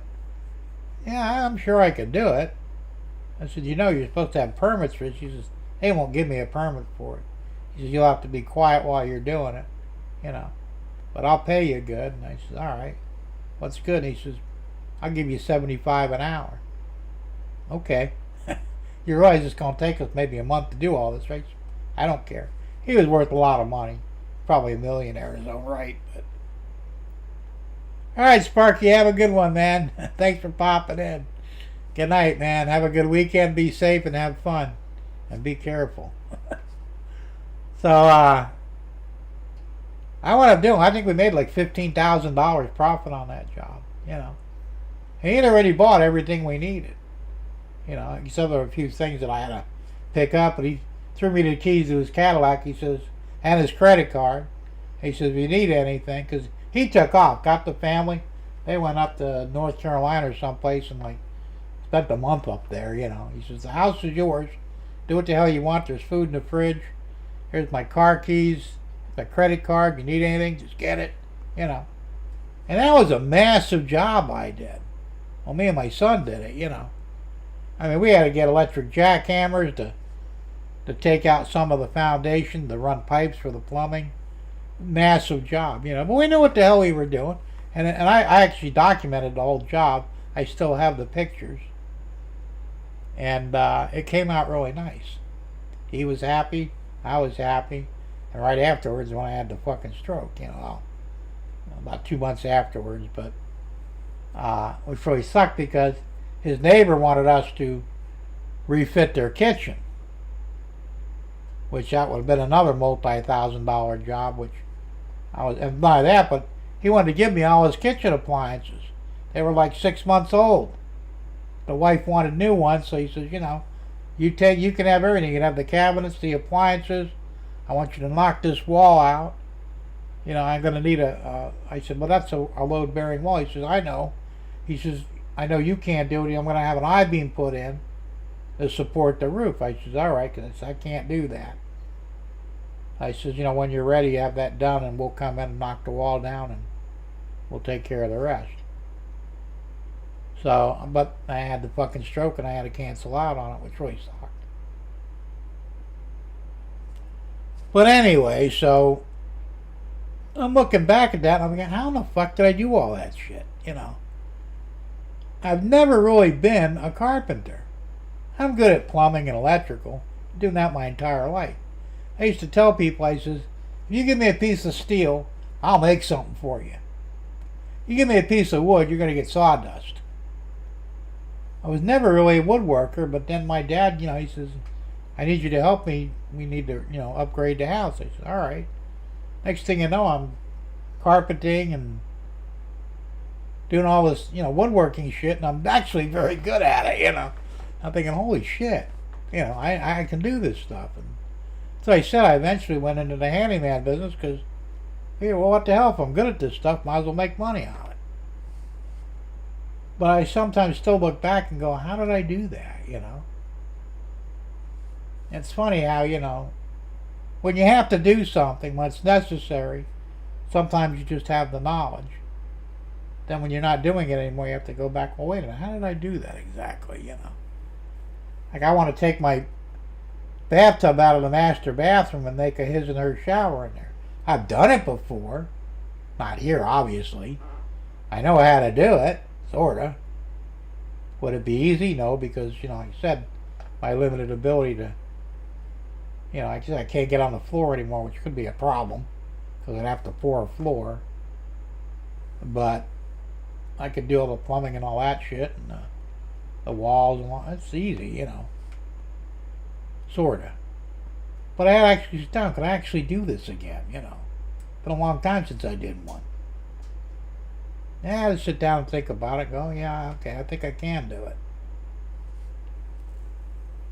And then sometimes, like I said, I'll go back and I'll look at, I documented a lot of the work I did that was kind of, you know, either unusual or a big job. So I can go back and look, all right, now I remember how I did that, you know.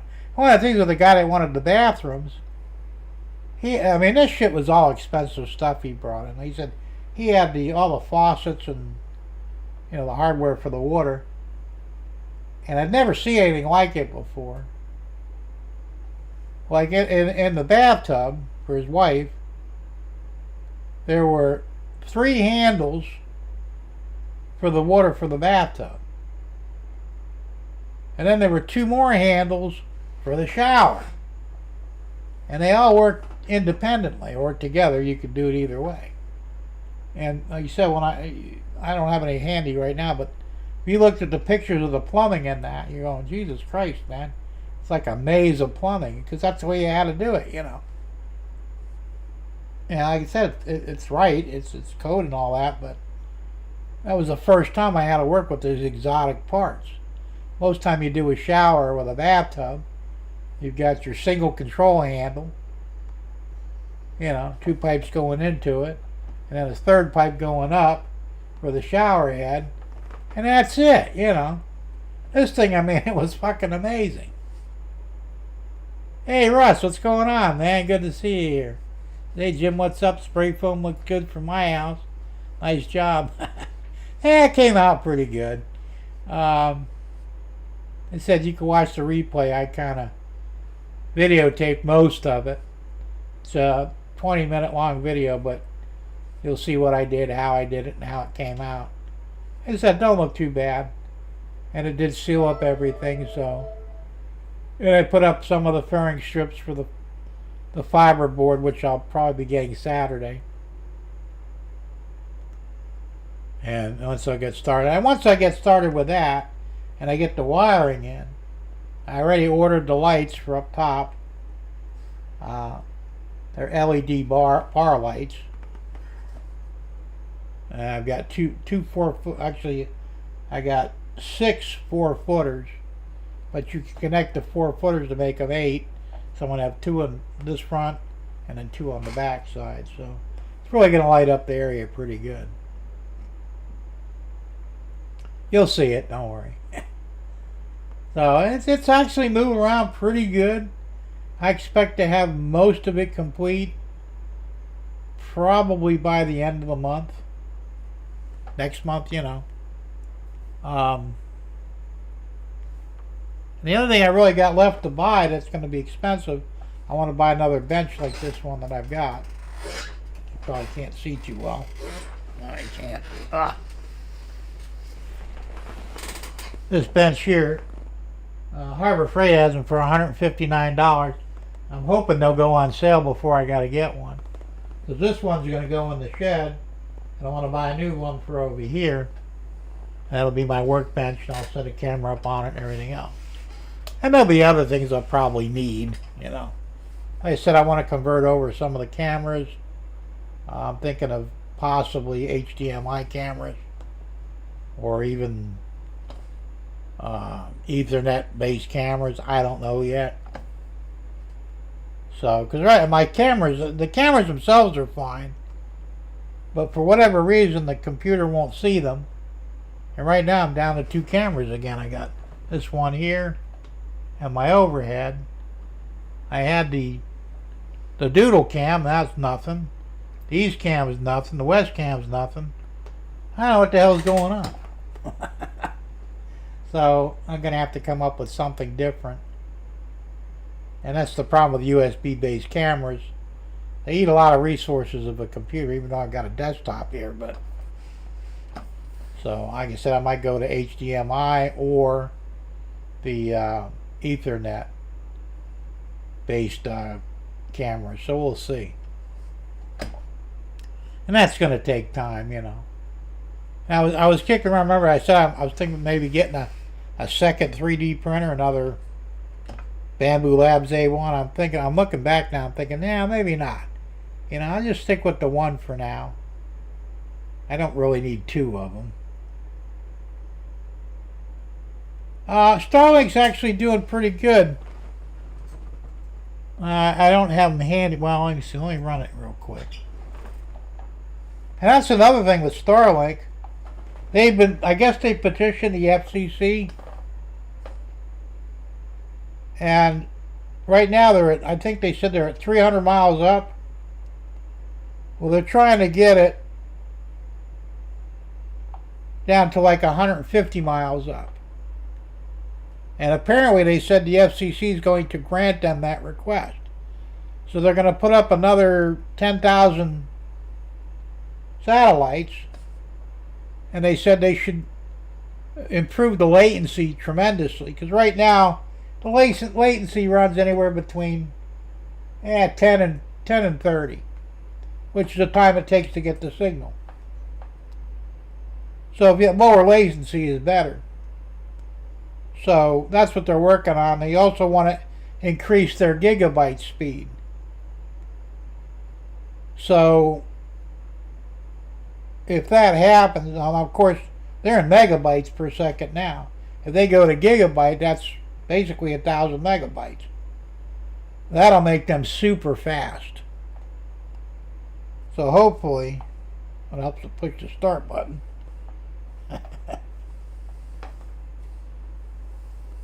But the numbers aren't bad overall, like I said, here anyway. They go in the house, they're a little bit lower because, you know, I haven't put another router in there yet, which I gotta do. And so far I got 255 down. And still calculating the up.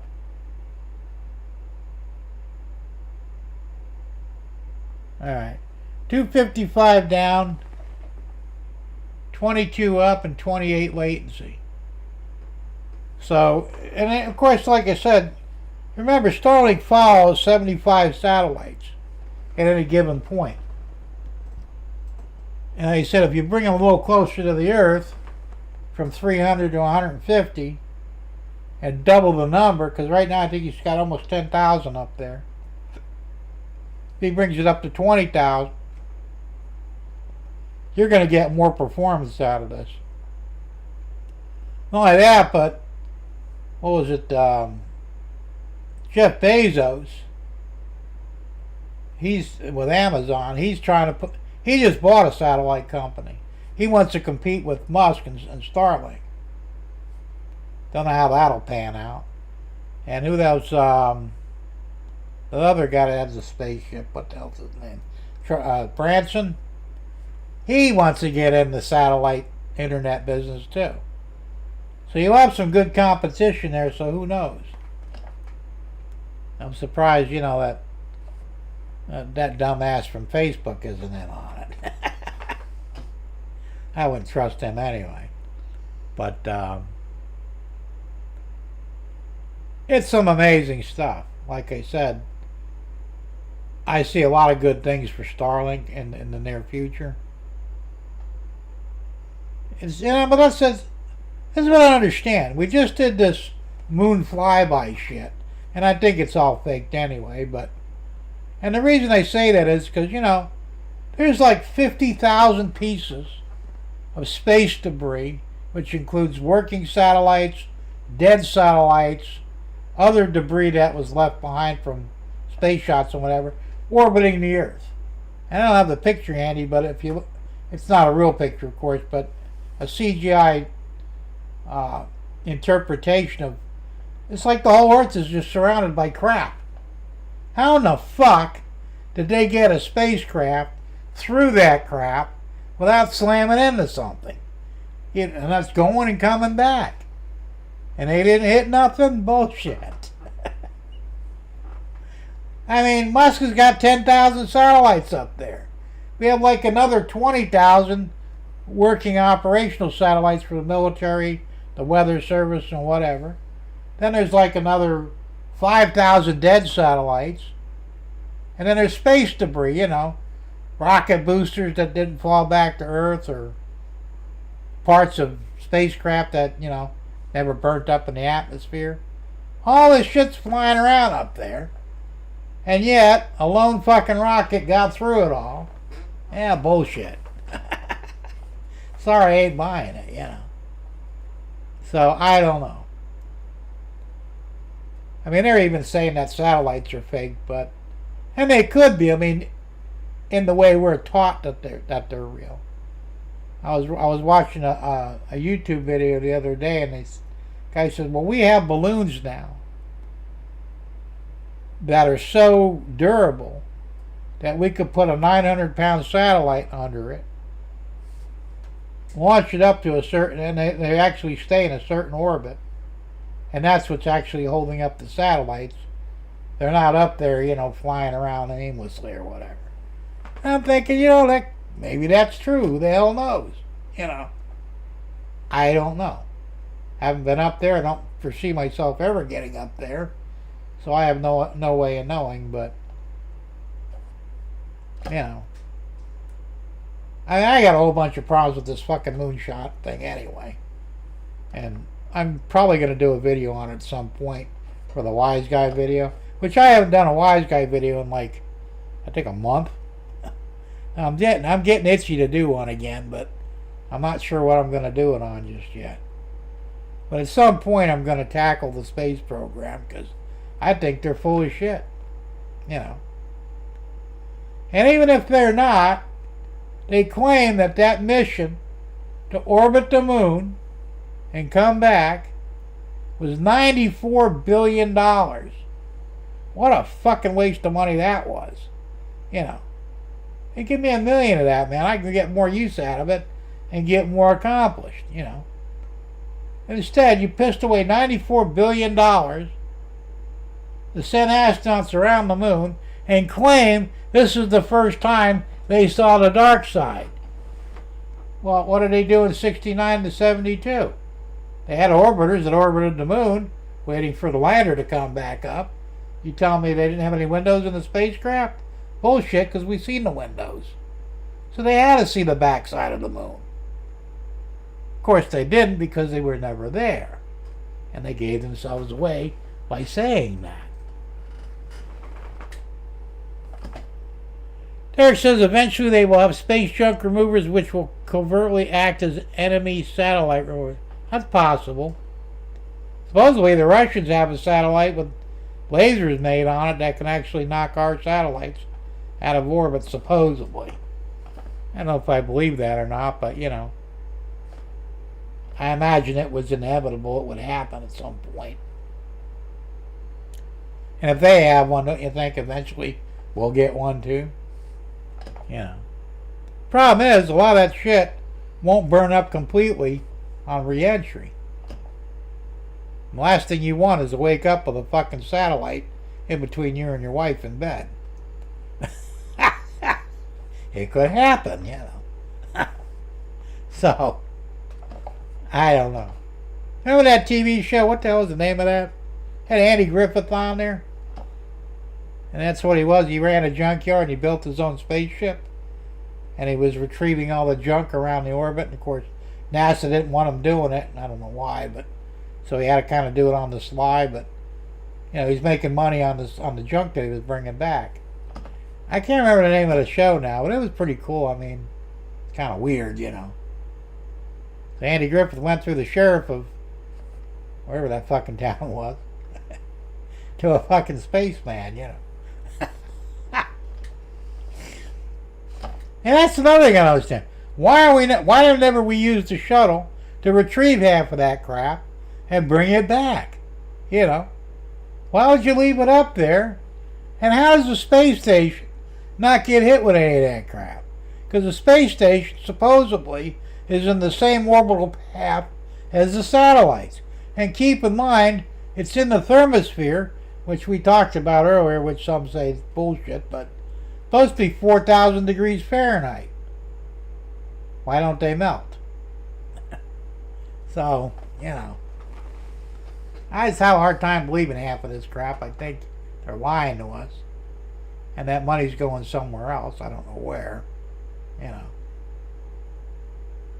I don't know. Maybe I'm wrong, maybe I'm not. Who knows? But if it did cost that much and we really can do it, why? $94 billion to circle the moon and come back. Because, we've never done that before. Well, yeah, you did. Did it in 1969, 1970, 1971, 1972, before you rested the Apollo program. So what do you mean you've never done it before? Somebody's lying. Musk wants to build a fucking base on the moon as a jump point to launch ships to fucking Mars. That ain't fucking happening either. Right now he can't even get his Starship in the fucking orbit. It fucking blows up every time he launches it. There's something wrong there, like, dude. Start over again. Because it just keeps blowing up. That's not good. What do they call that? An unplanned? They have a fucking name for it. Can't remember. It's funny though, because I can never remember what it is. Unplanned. I don't know, it's basically an explosion, but a fancy way of saying it. Fucking weird shit, And only Musk would make a joke out of that. How would you pay for that thing? $1 billion? It blew up and it's like no big deal, just make another? Why? No. But anyway, regardless of what Starlink actually is, it works. And it seems to be working much better than the other guys, Comcast. Because, like Tom Kavicek says, Comcast sucks. By the way, he has not been on lately because he's with his wife. I don't know how much I can legally say here. But she went in for her hip surgery. It was a success. And they did something afterwards that caused her to have to do it again. So she went a second time to get hip surgery a second time. I'm not going to go into details. So I guess she's in probably in, well, I think they had it, they already done it. Tom hadn't said nothing, bad happened, but I think she's in rehab right now. And I'm sure we'll be hearing from him pretty soon. So if you would, say a prayer for his wife Debbie and hope that she makes a full recovery and they don't fuck up anymore on her. There seems to be a problem up here. They incompetent fools. They lifted her wrong or something and actually damaged the joint in her hip after it was replaced. I don't know how the fuck that even happens, but anyway. So it's almost 9:30. I think we're gonna wrap it up because I ran out of shit to talk about. Oh, Pogo's nice and he's asleep down there. He's just having a good old time, man. I gotta get a remote camera so I can show video him and shit, I'll get something set up at some point. So anyway, now you know where I'm at with the shed. It is coming along. It won't be much longer before it's more or less finished. I still have some, minor details to do. But it'll all get straightened out. I should have quite a bit to show on next week's show. And hopefully I'll have the lighting up and running in there by then. And some of the walls and the ceiling up. And maybe even get this. Well, like I said, I'm gonna put carpet down, so I don't really want to move this bench in there until I get the carpet down, because that's gonna be a motherfucker to move in a small area. It's very heavy, so I'm probably just gonna leave it out here until I get the carpet down.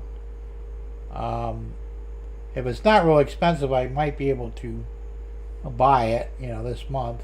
Well, next month actually. It was all thing I find, because I spent, it was $50 for the lights, $35 for the silicone sealant, 4 tubes of it, which should be plenty. What else? Oh, and I bought some. They're paw prints. They're non-skid for the shower. I bought some before, and the wife put them down, and well, she's better at it because she can get down on her knees. I can't do it. So the first set I put down, I didn't have it clean enough or dry enough, and they didn't stick. She did it, and they stuck good. They're still stuck there, but she didn't have enough. And I got to really have them clustered close together because, I'm not that good on my feet anymore. So I ordered 20 more of them so she could fill in the gaps when they get here Saturday. That was $10 for those.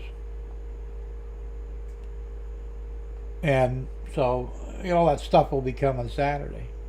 Big Jim, are you going to have a powered vent in there to take out the fuse from the resin printers, the fumes, and the paint booth? Well, no, because I was thinking about doing it. And the paint booth is actually a vent, because it's vented out. It's not like it doesn't go anywhere. I have a dryer vent that'll be attached to the wall and it'll be hooked right to the booth, just like it was here. And it'll direct the fumes outside. So it's going to be on the back wall inside the shed. I'll build a table for it probably, or buy something. I don't know. So that will act, if fumes do get up in there, that'll act as a way to vent them out. Now, I don't usually use rattle cans in the shed. I go outside with the rattle cans because, they'll stink up the place. So, most of like the spray, any painting I'm doing is generally latex water-based paints. No real odor. I don't use alcohol-based resin, so there's no odor with that. I use the water wash resin, and basically it's not completely odor-free, but pretty close. So I could run the paint booth as a vent while I'm printing, with the resin printer. And that should keep it clear. Now I've got you can't see it here. Let me grab the camera. Try not to make you dizzy. Right there, that device, that's a air quality meter that I bought some time back when I got the resin printers because, I was concerned about fumes, because it's not good for you to inhale that shit.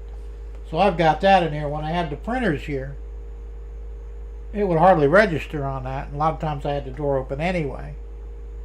But even with the door closed and the air on, it would barely register any VOC in there, VOCs. So I'm not really worried about that. And like I said, that'll be a more enclosed area in there.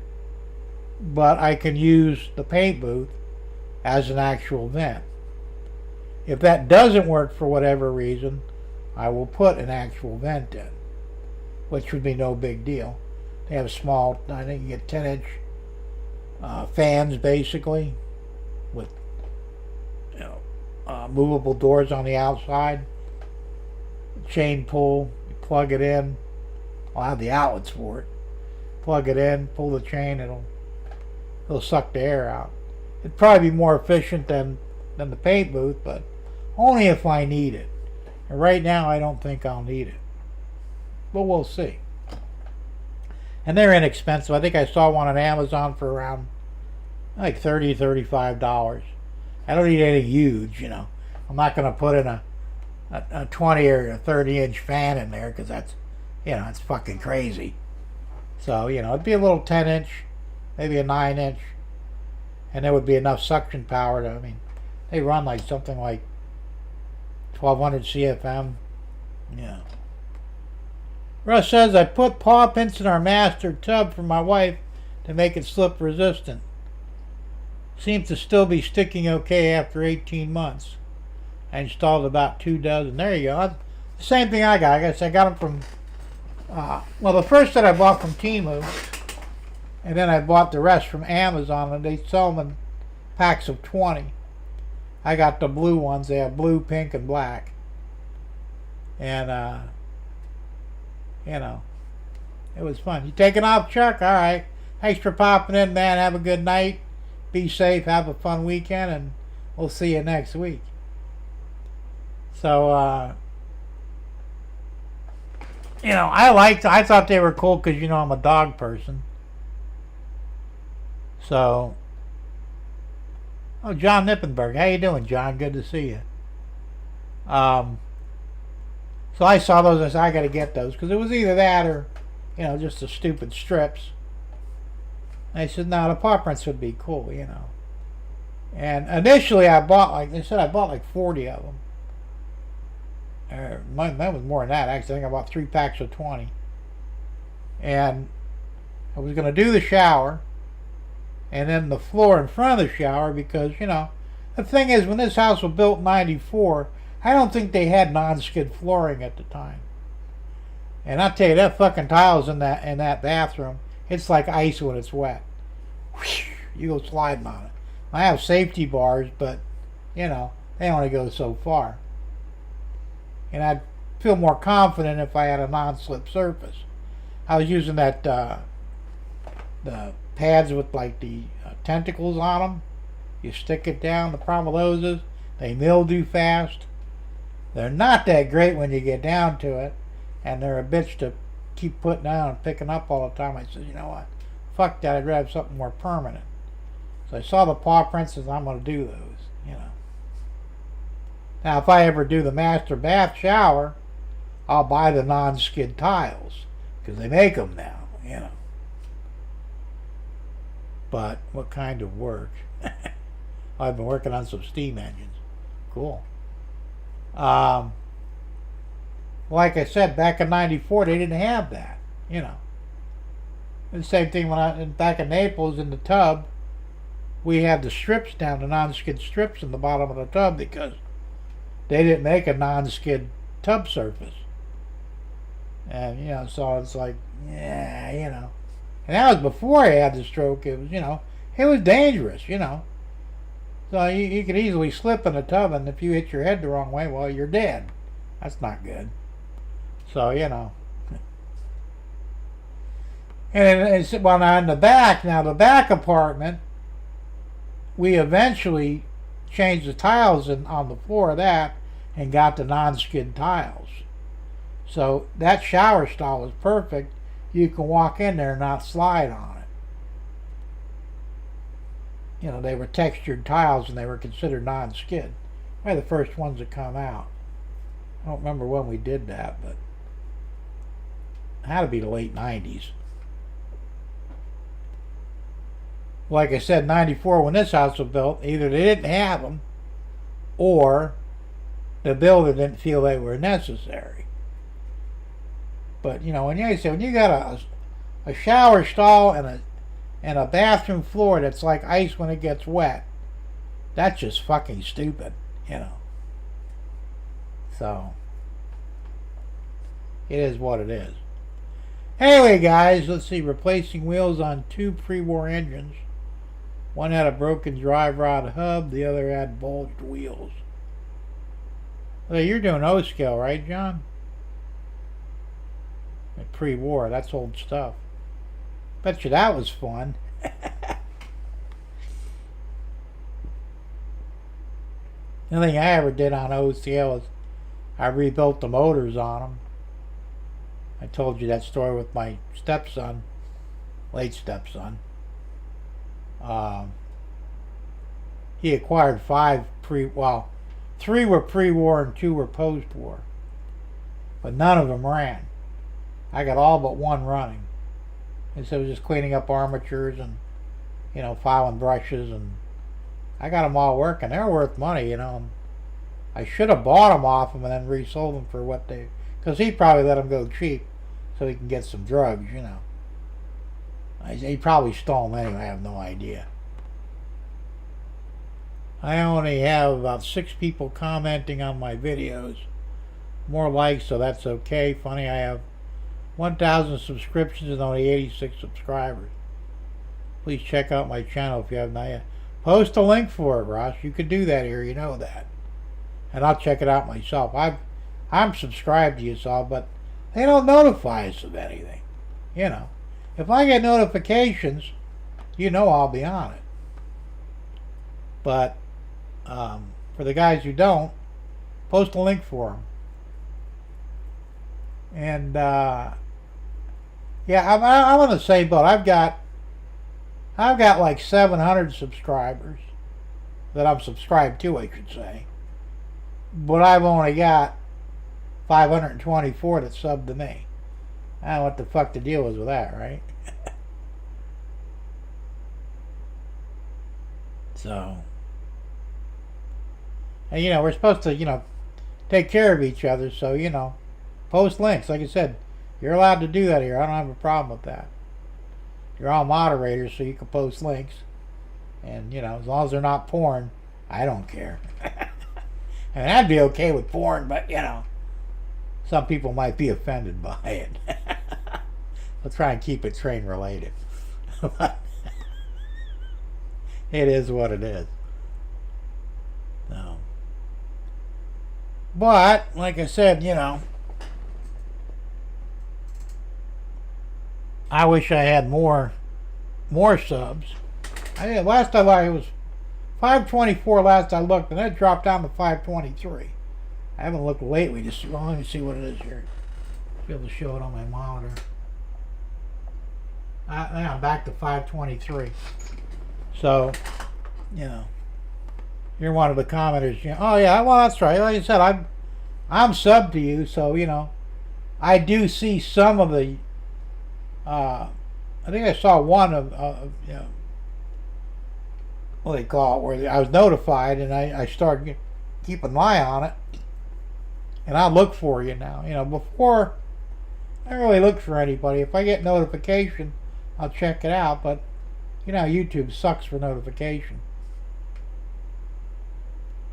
And I don't mind helping out. You know, he said, you guys, you come here, we have fun together and all that, but so, you know, it's the least I can do to reciprocate. And I'll tell you, I haven't, John, have you done any videos lately?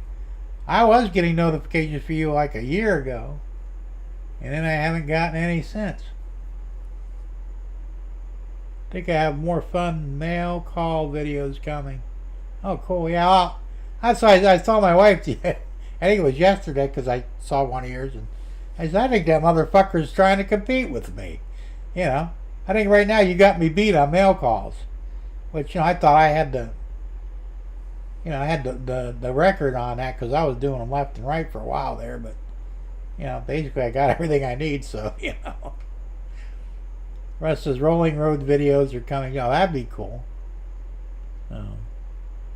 That's funny, Russ. I guess a little over a month ago I checked your profile and there were no videos, but I see some now. Yeah, he's got them. He's been putting them out. A lot of mail call stuff. I don't know if I got them all, but I got most of them, I think.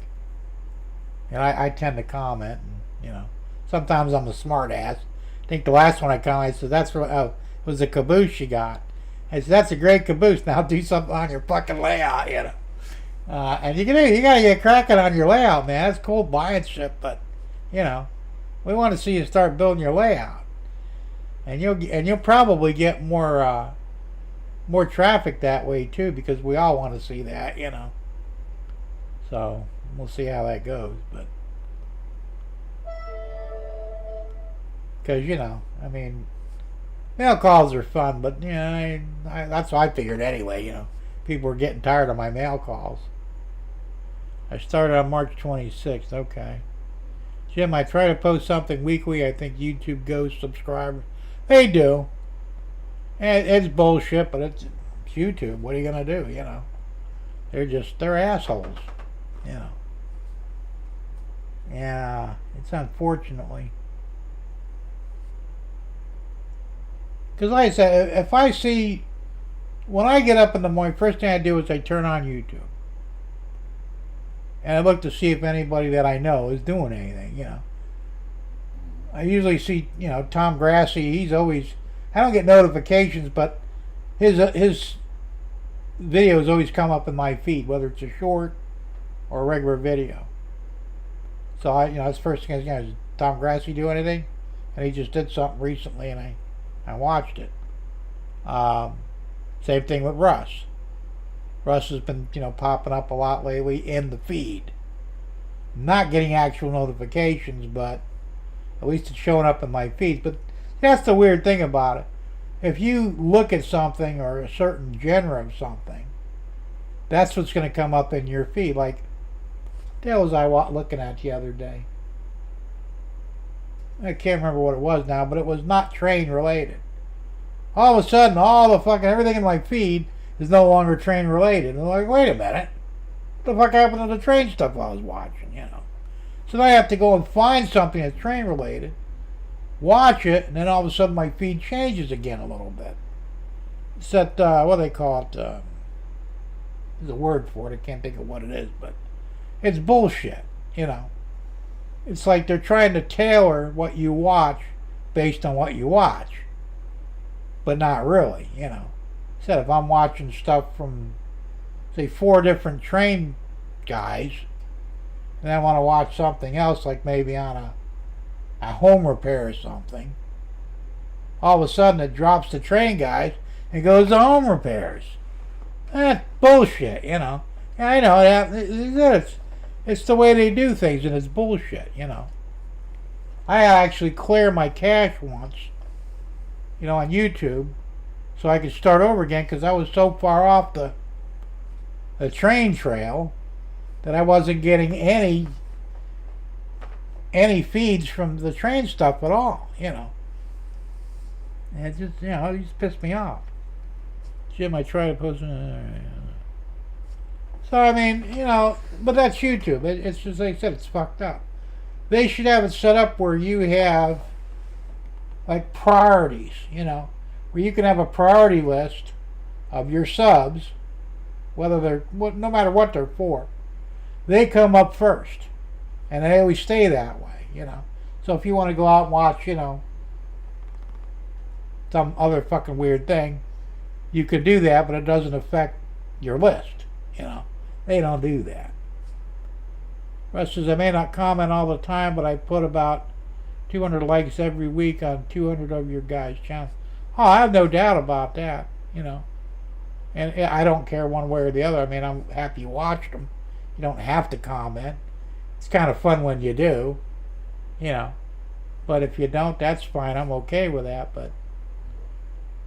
And like I said, there's no way of knowing who actually hits the like button. That's another issue I got with that, Why don't they have a list that you can look at everybody who did a thumbs up and say, okay, that guy's watching me, He didn't comment, but he hit the thumbs up. Be nice to know who he is, just for shits and giggles. But they don't do that, And lately I've got a pretty wide variety of videos I watch. I watch a lot of flat earth stuff, because I'm a flat earther. A lot of anything that's anti-NASA, proving that the moonshot was fake and all that other crap. I watch some of that, I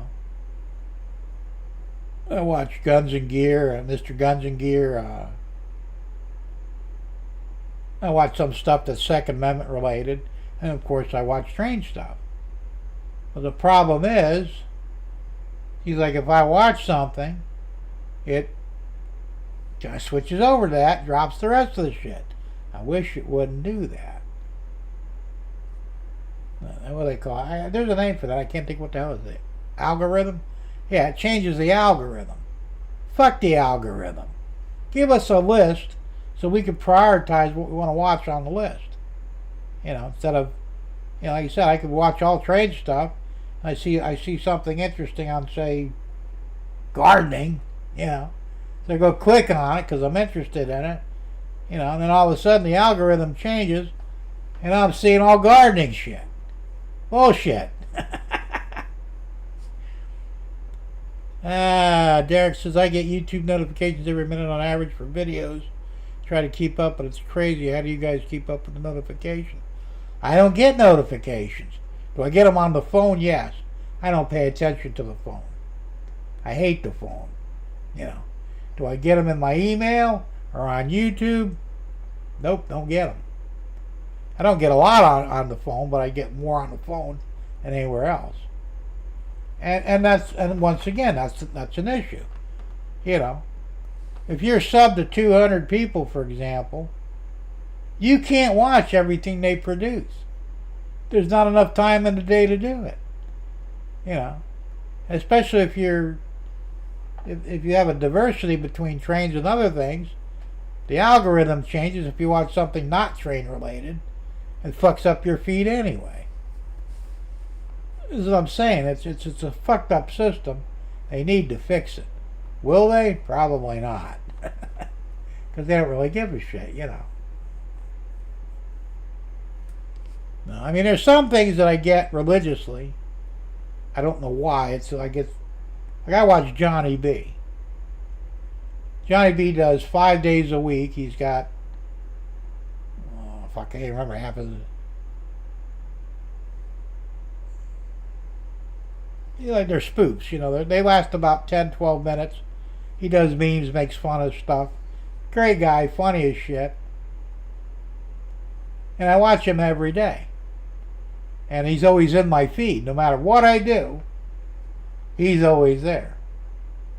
But he's like one of the few that do that, Like I just started getting a feed now for Michael Knowles.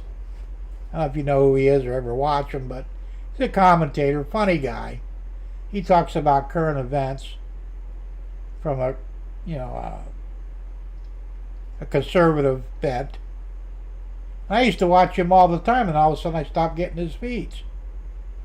Well, now I'm getting them again. I don't know why, so I start watching them again, because they're interesting.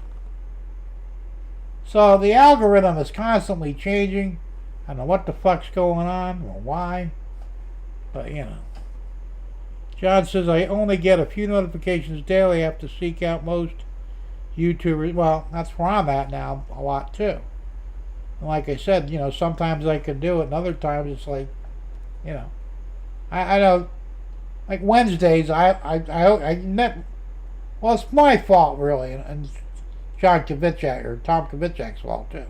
He does Monday, Wednesday, and Friday shows. Honestly, I wish he'd bring it down to one day a week, so I can watch other people's shows. I like watching Tom, and I tend to always do it, but Wednesday you've got Tom Grassi does his show. Sometimes I'll try and simultaneously watch both of them. It's tricky, but I've done it. But it would be nice to be able to say, I'm going to watch Tom Grassi tonight and I'll watch Tom Kovichak on Monday. So that's a problem for me too, but I mean, the reality is, I can't watch a different show every night. I just can't do it. I do watch TV. I mean, I have my movie channel, and I watch older TV shows, some animations and stuff, anime. I want to watch that stuff too, so I don't want to spend my every waking moment in the evening watching a train show, or a train-related show. So I pick and choose what I watch and who I watch and when. Same thing with James Galton. He does the Monday show. Sometimes I'll watch him, but not often, because it interferes with Tom Kovichak. So, but that's basically Monday, Wednesday, and Friday are my 3 days to watch train-related shows. I was watching, the Tuesday, On Track Tuesday.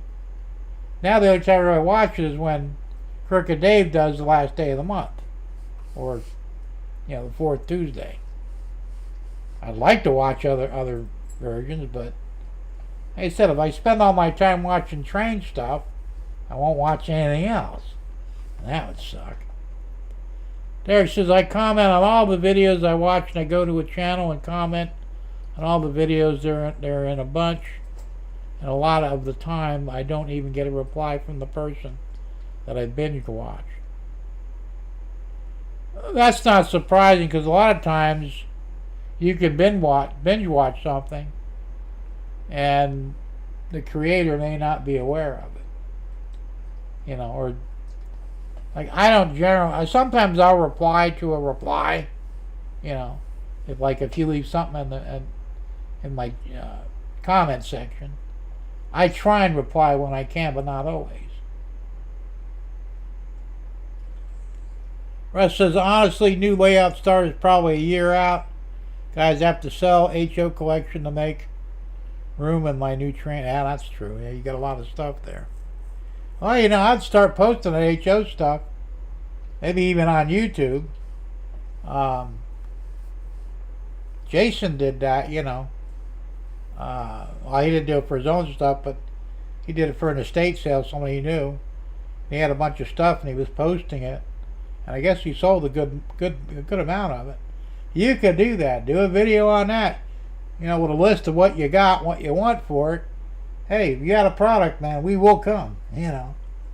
So you might be able to, do better that way, because how else would you sell it? I mean, eBay's, a one way. But the problem with eBay is you're going to pay taxes on it, because now they're watching what you make. Where, if you did a regular us guys, I could send you money through PayPal if I found something. If you had something I wanted, you get your money. There's really no record of it, not really. Not like eBay.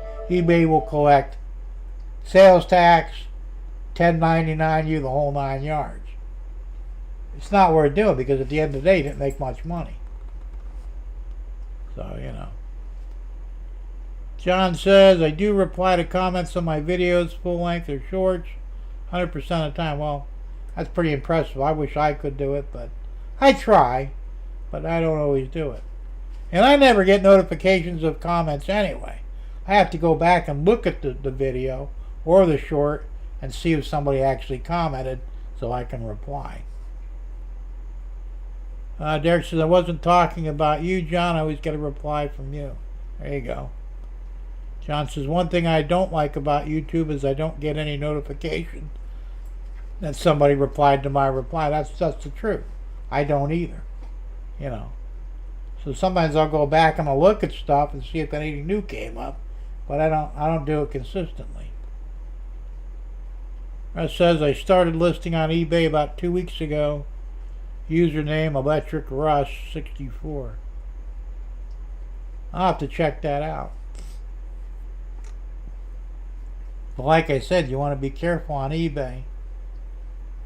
They will 1099 you, and they will charge, well, they'll charge the buyer sales tax on the shit, which I think is bullshit because, you know, it's already been taxed. But I still buy shit from eBay on every now and then. But I haven't sold anything on eBay in years, you know. I was never a top seller, but I was on the list, you know. I made a lot of money on eBay back in the day. 'Cause that's what I did with shit, you know. I amassed stuff, and it's like, I gotta sell some of this shit. And I sold everything. I had 3-cylinder diesel engines, you know, actual diesel motors, you know. I had car parts. I had all kinds of shit that I was selling, you know.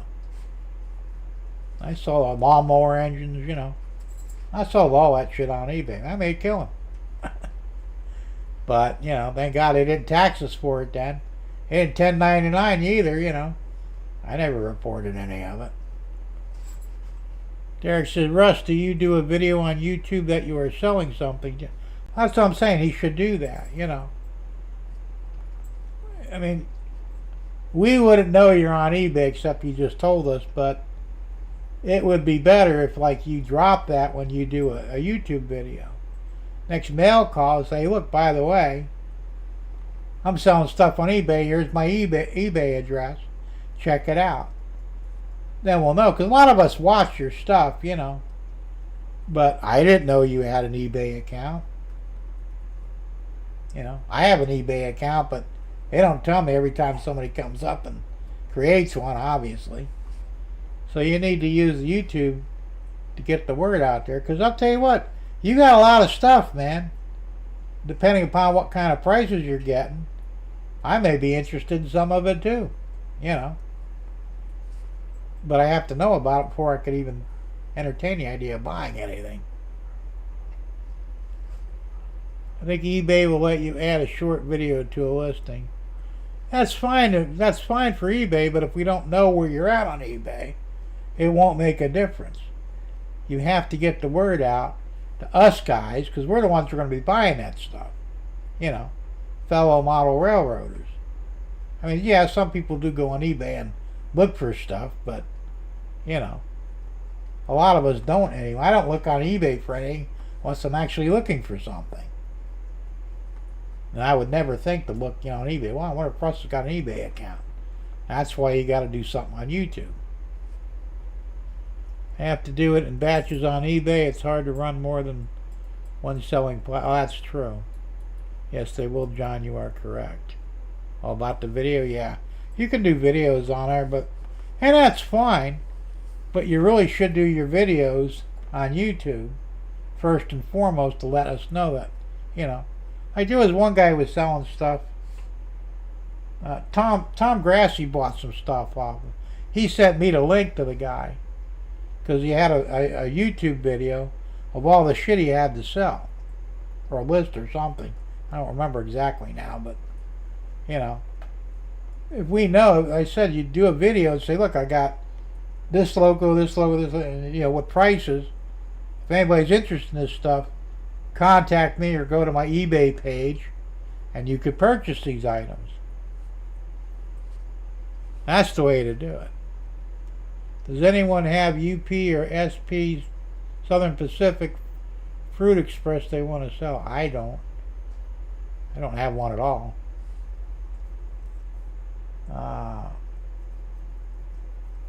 I don't really have anything I really want to sell, but yeah, because I'm always looking for oddball shit anyway. But if somebody has one, get hold of Derek, and and maybe Russ has something that he could sell you. Who knows? I mean, anything I'd be looking for now would probably be in rail cars, because I don't need track. I don't need turnouts. I don't really need any scenery, because either I have scenery or I can print scenery, buildings and such. John says, I don't have any of those, Derek. Okay. But like I said, train cars, possibly some locomotives. I'd be looking at DC stuff. Preferably Athearn. So maybe you got some Athearn locos that I'd be interested in buying. But I don't know if you don't, come up with a list. So work on that, man. I'm sure a lot of us would help you out if you have something we need. But we got to know what you got before, Alright, guys. Look, it's 10 o'clock. I really got to get off of this thing. I'm glad y'all came. I hope we had a good time tonight. You got to see what I'm doing in the shed. We got to talk a little about trains. And I'll see you next week. Who knows what the hell I'll show you then. John says, I think my West reefers are all Santa Fe. Alright, that's the thing, right? eBay is more structured, does all the work. I have been selling on eBay for 12 years and have an established account. No sales tax here in Oregon, but will be 1099 federal tax. Yeah, no tax over there, but there's tax everywhere else. So if I were to buy something from you, they would charge me sales tax for Florida, which is 7%. Not a big deal, but I'm just saying that, That's the way it works. Hey, don't forget to flip off the signal, man. I'm going to throw the outro up now. Once again, thanks a lot for hanging out with me. We'll see you next week. Stay safe, have fun, enjoy your weekend, and we'll see you next Thursday. Good night, everybody.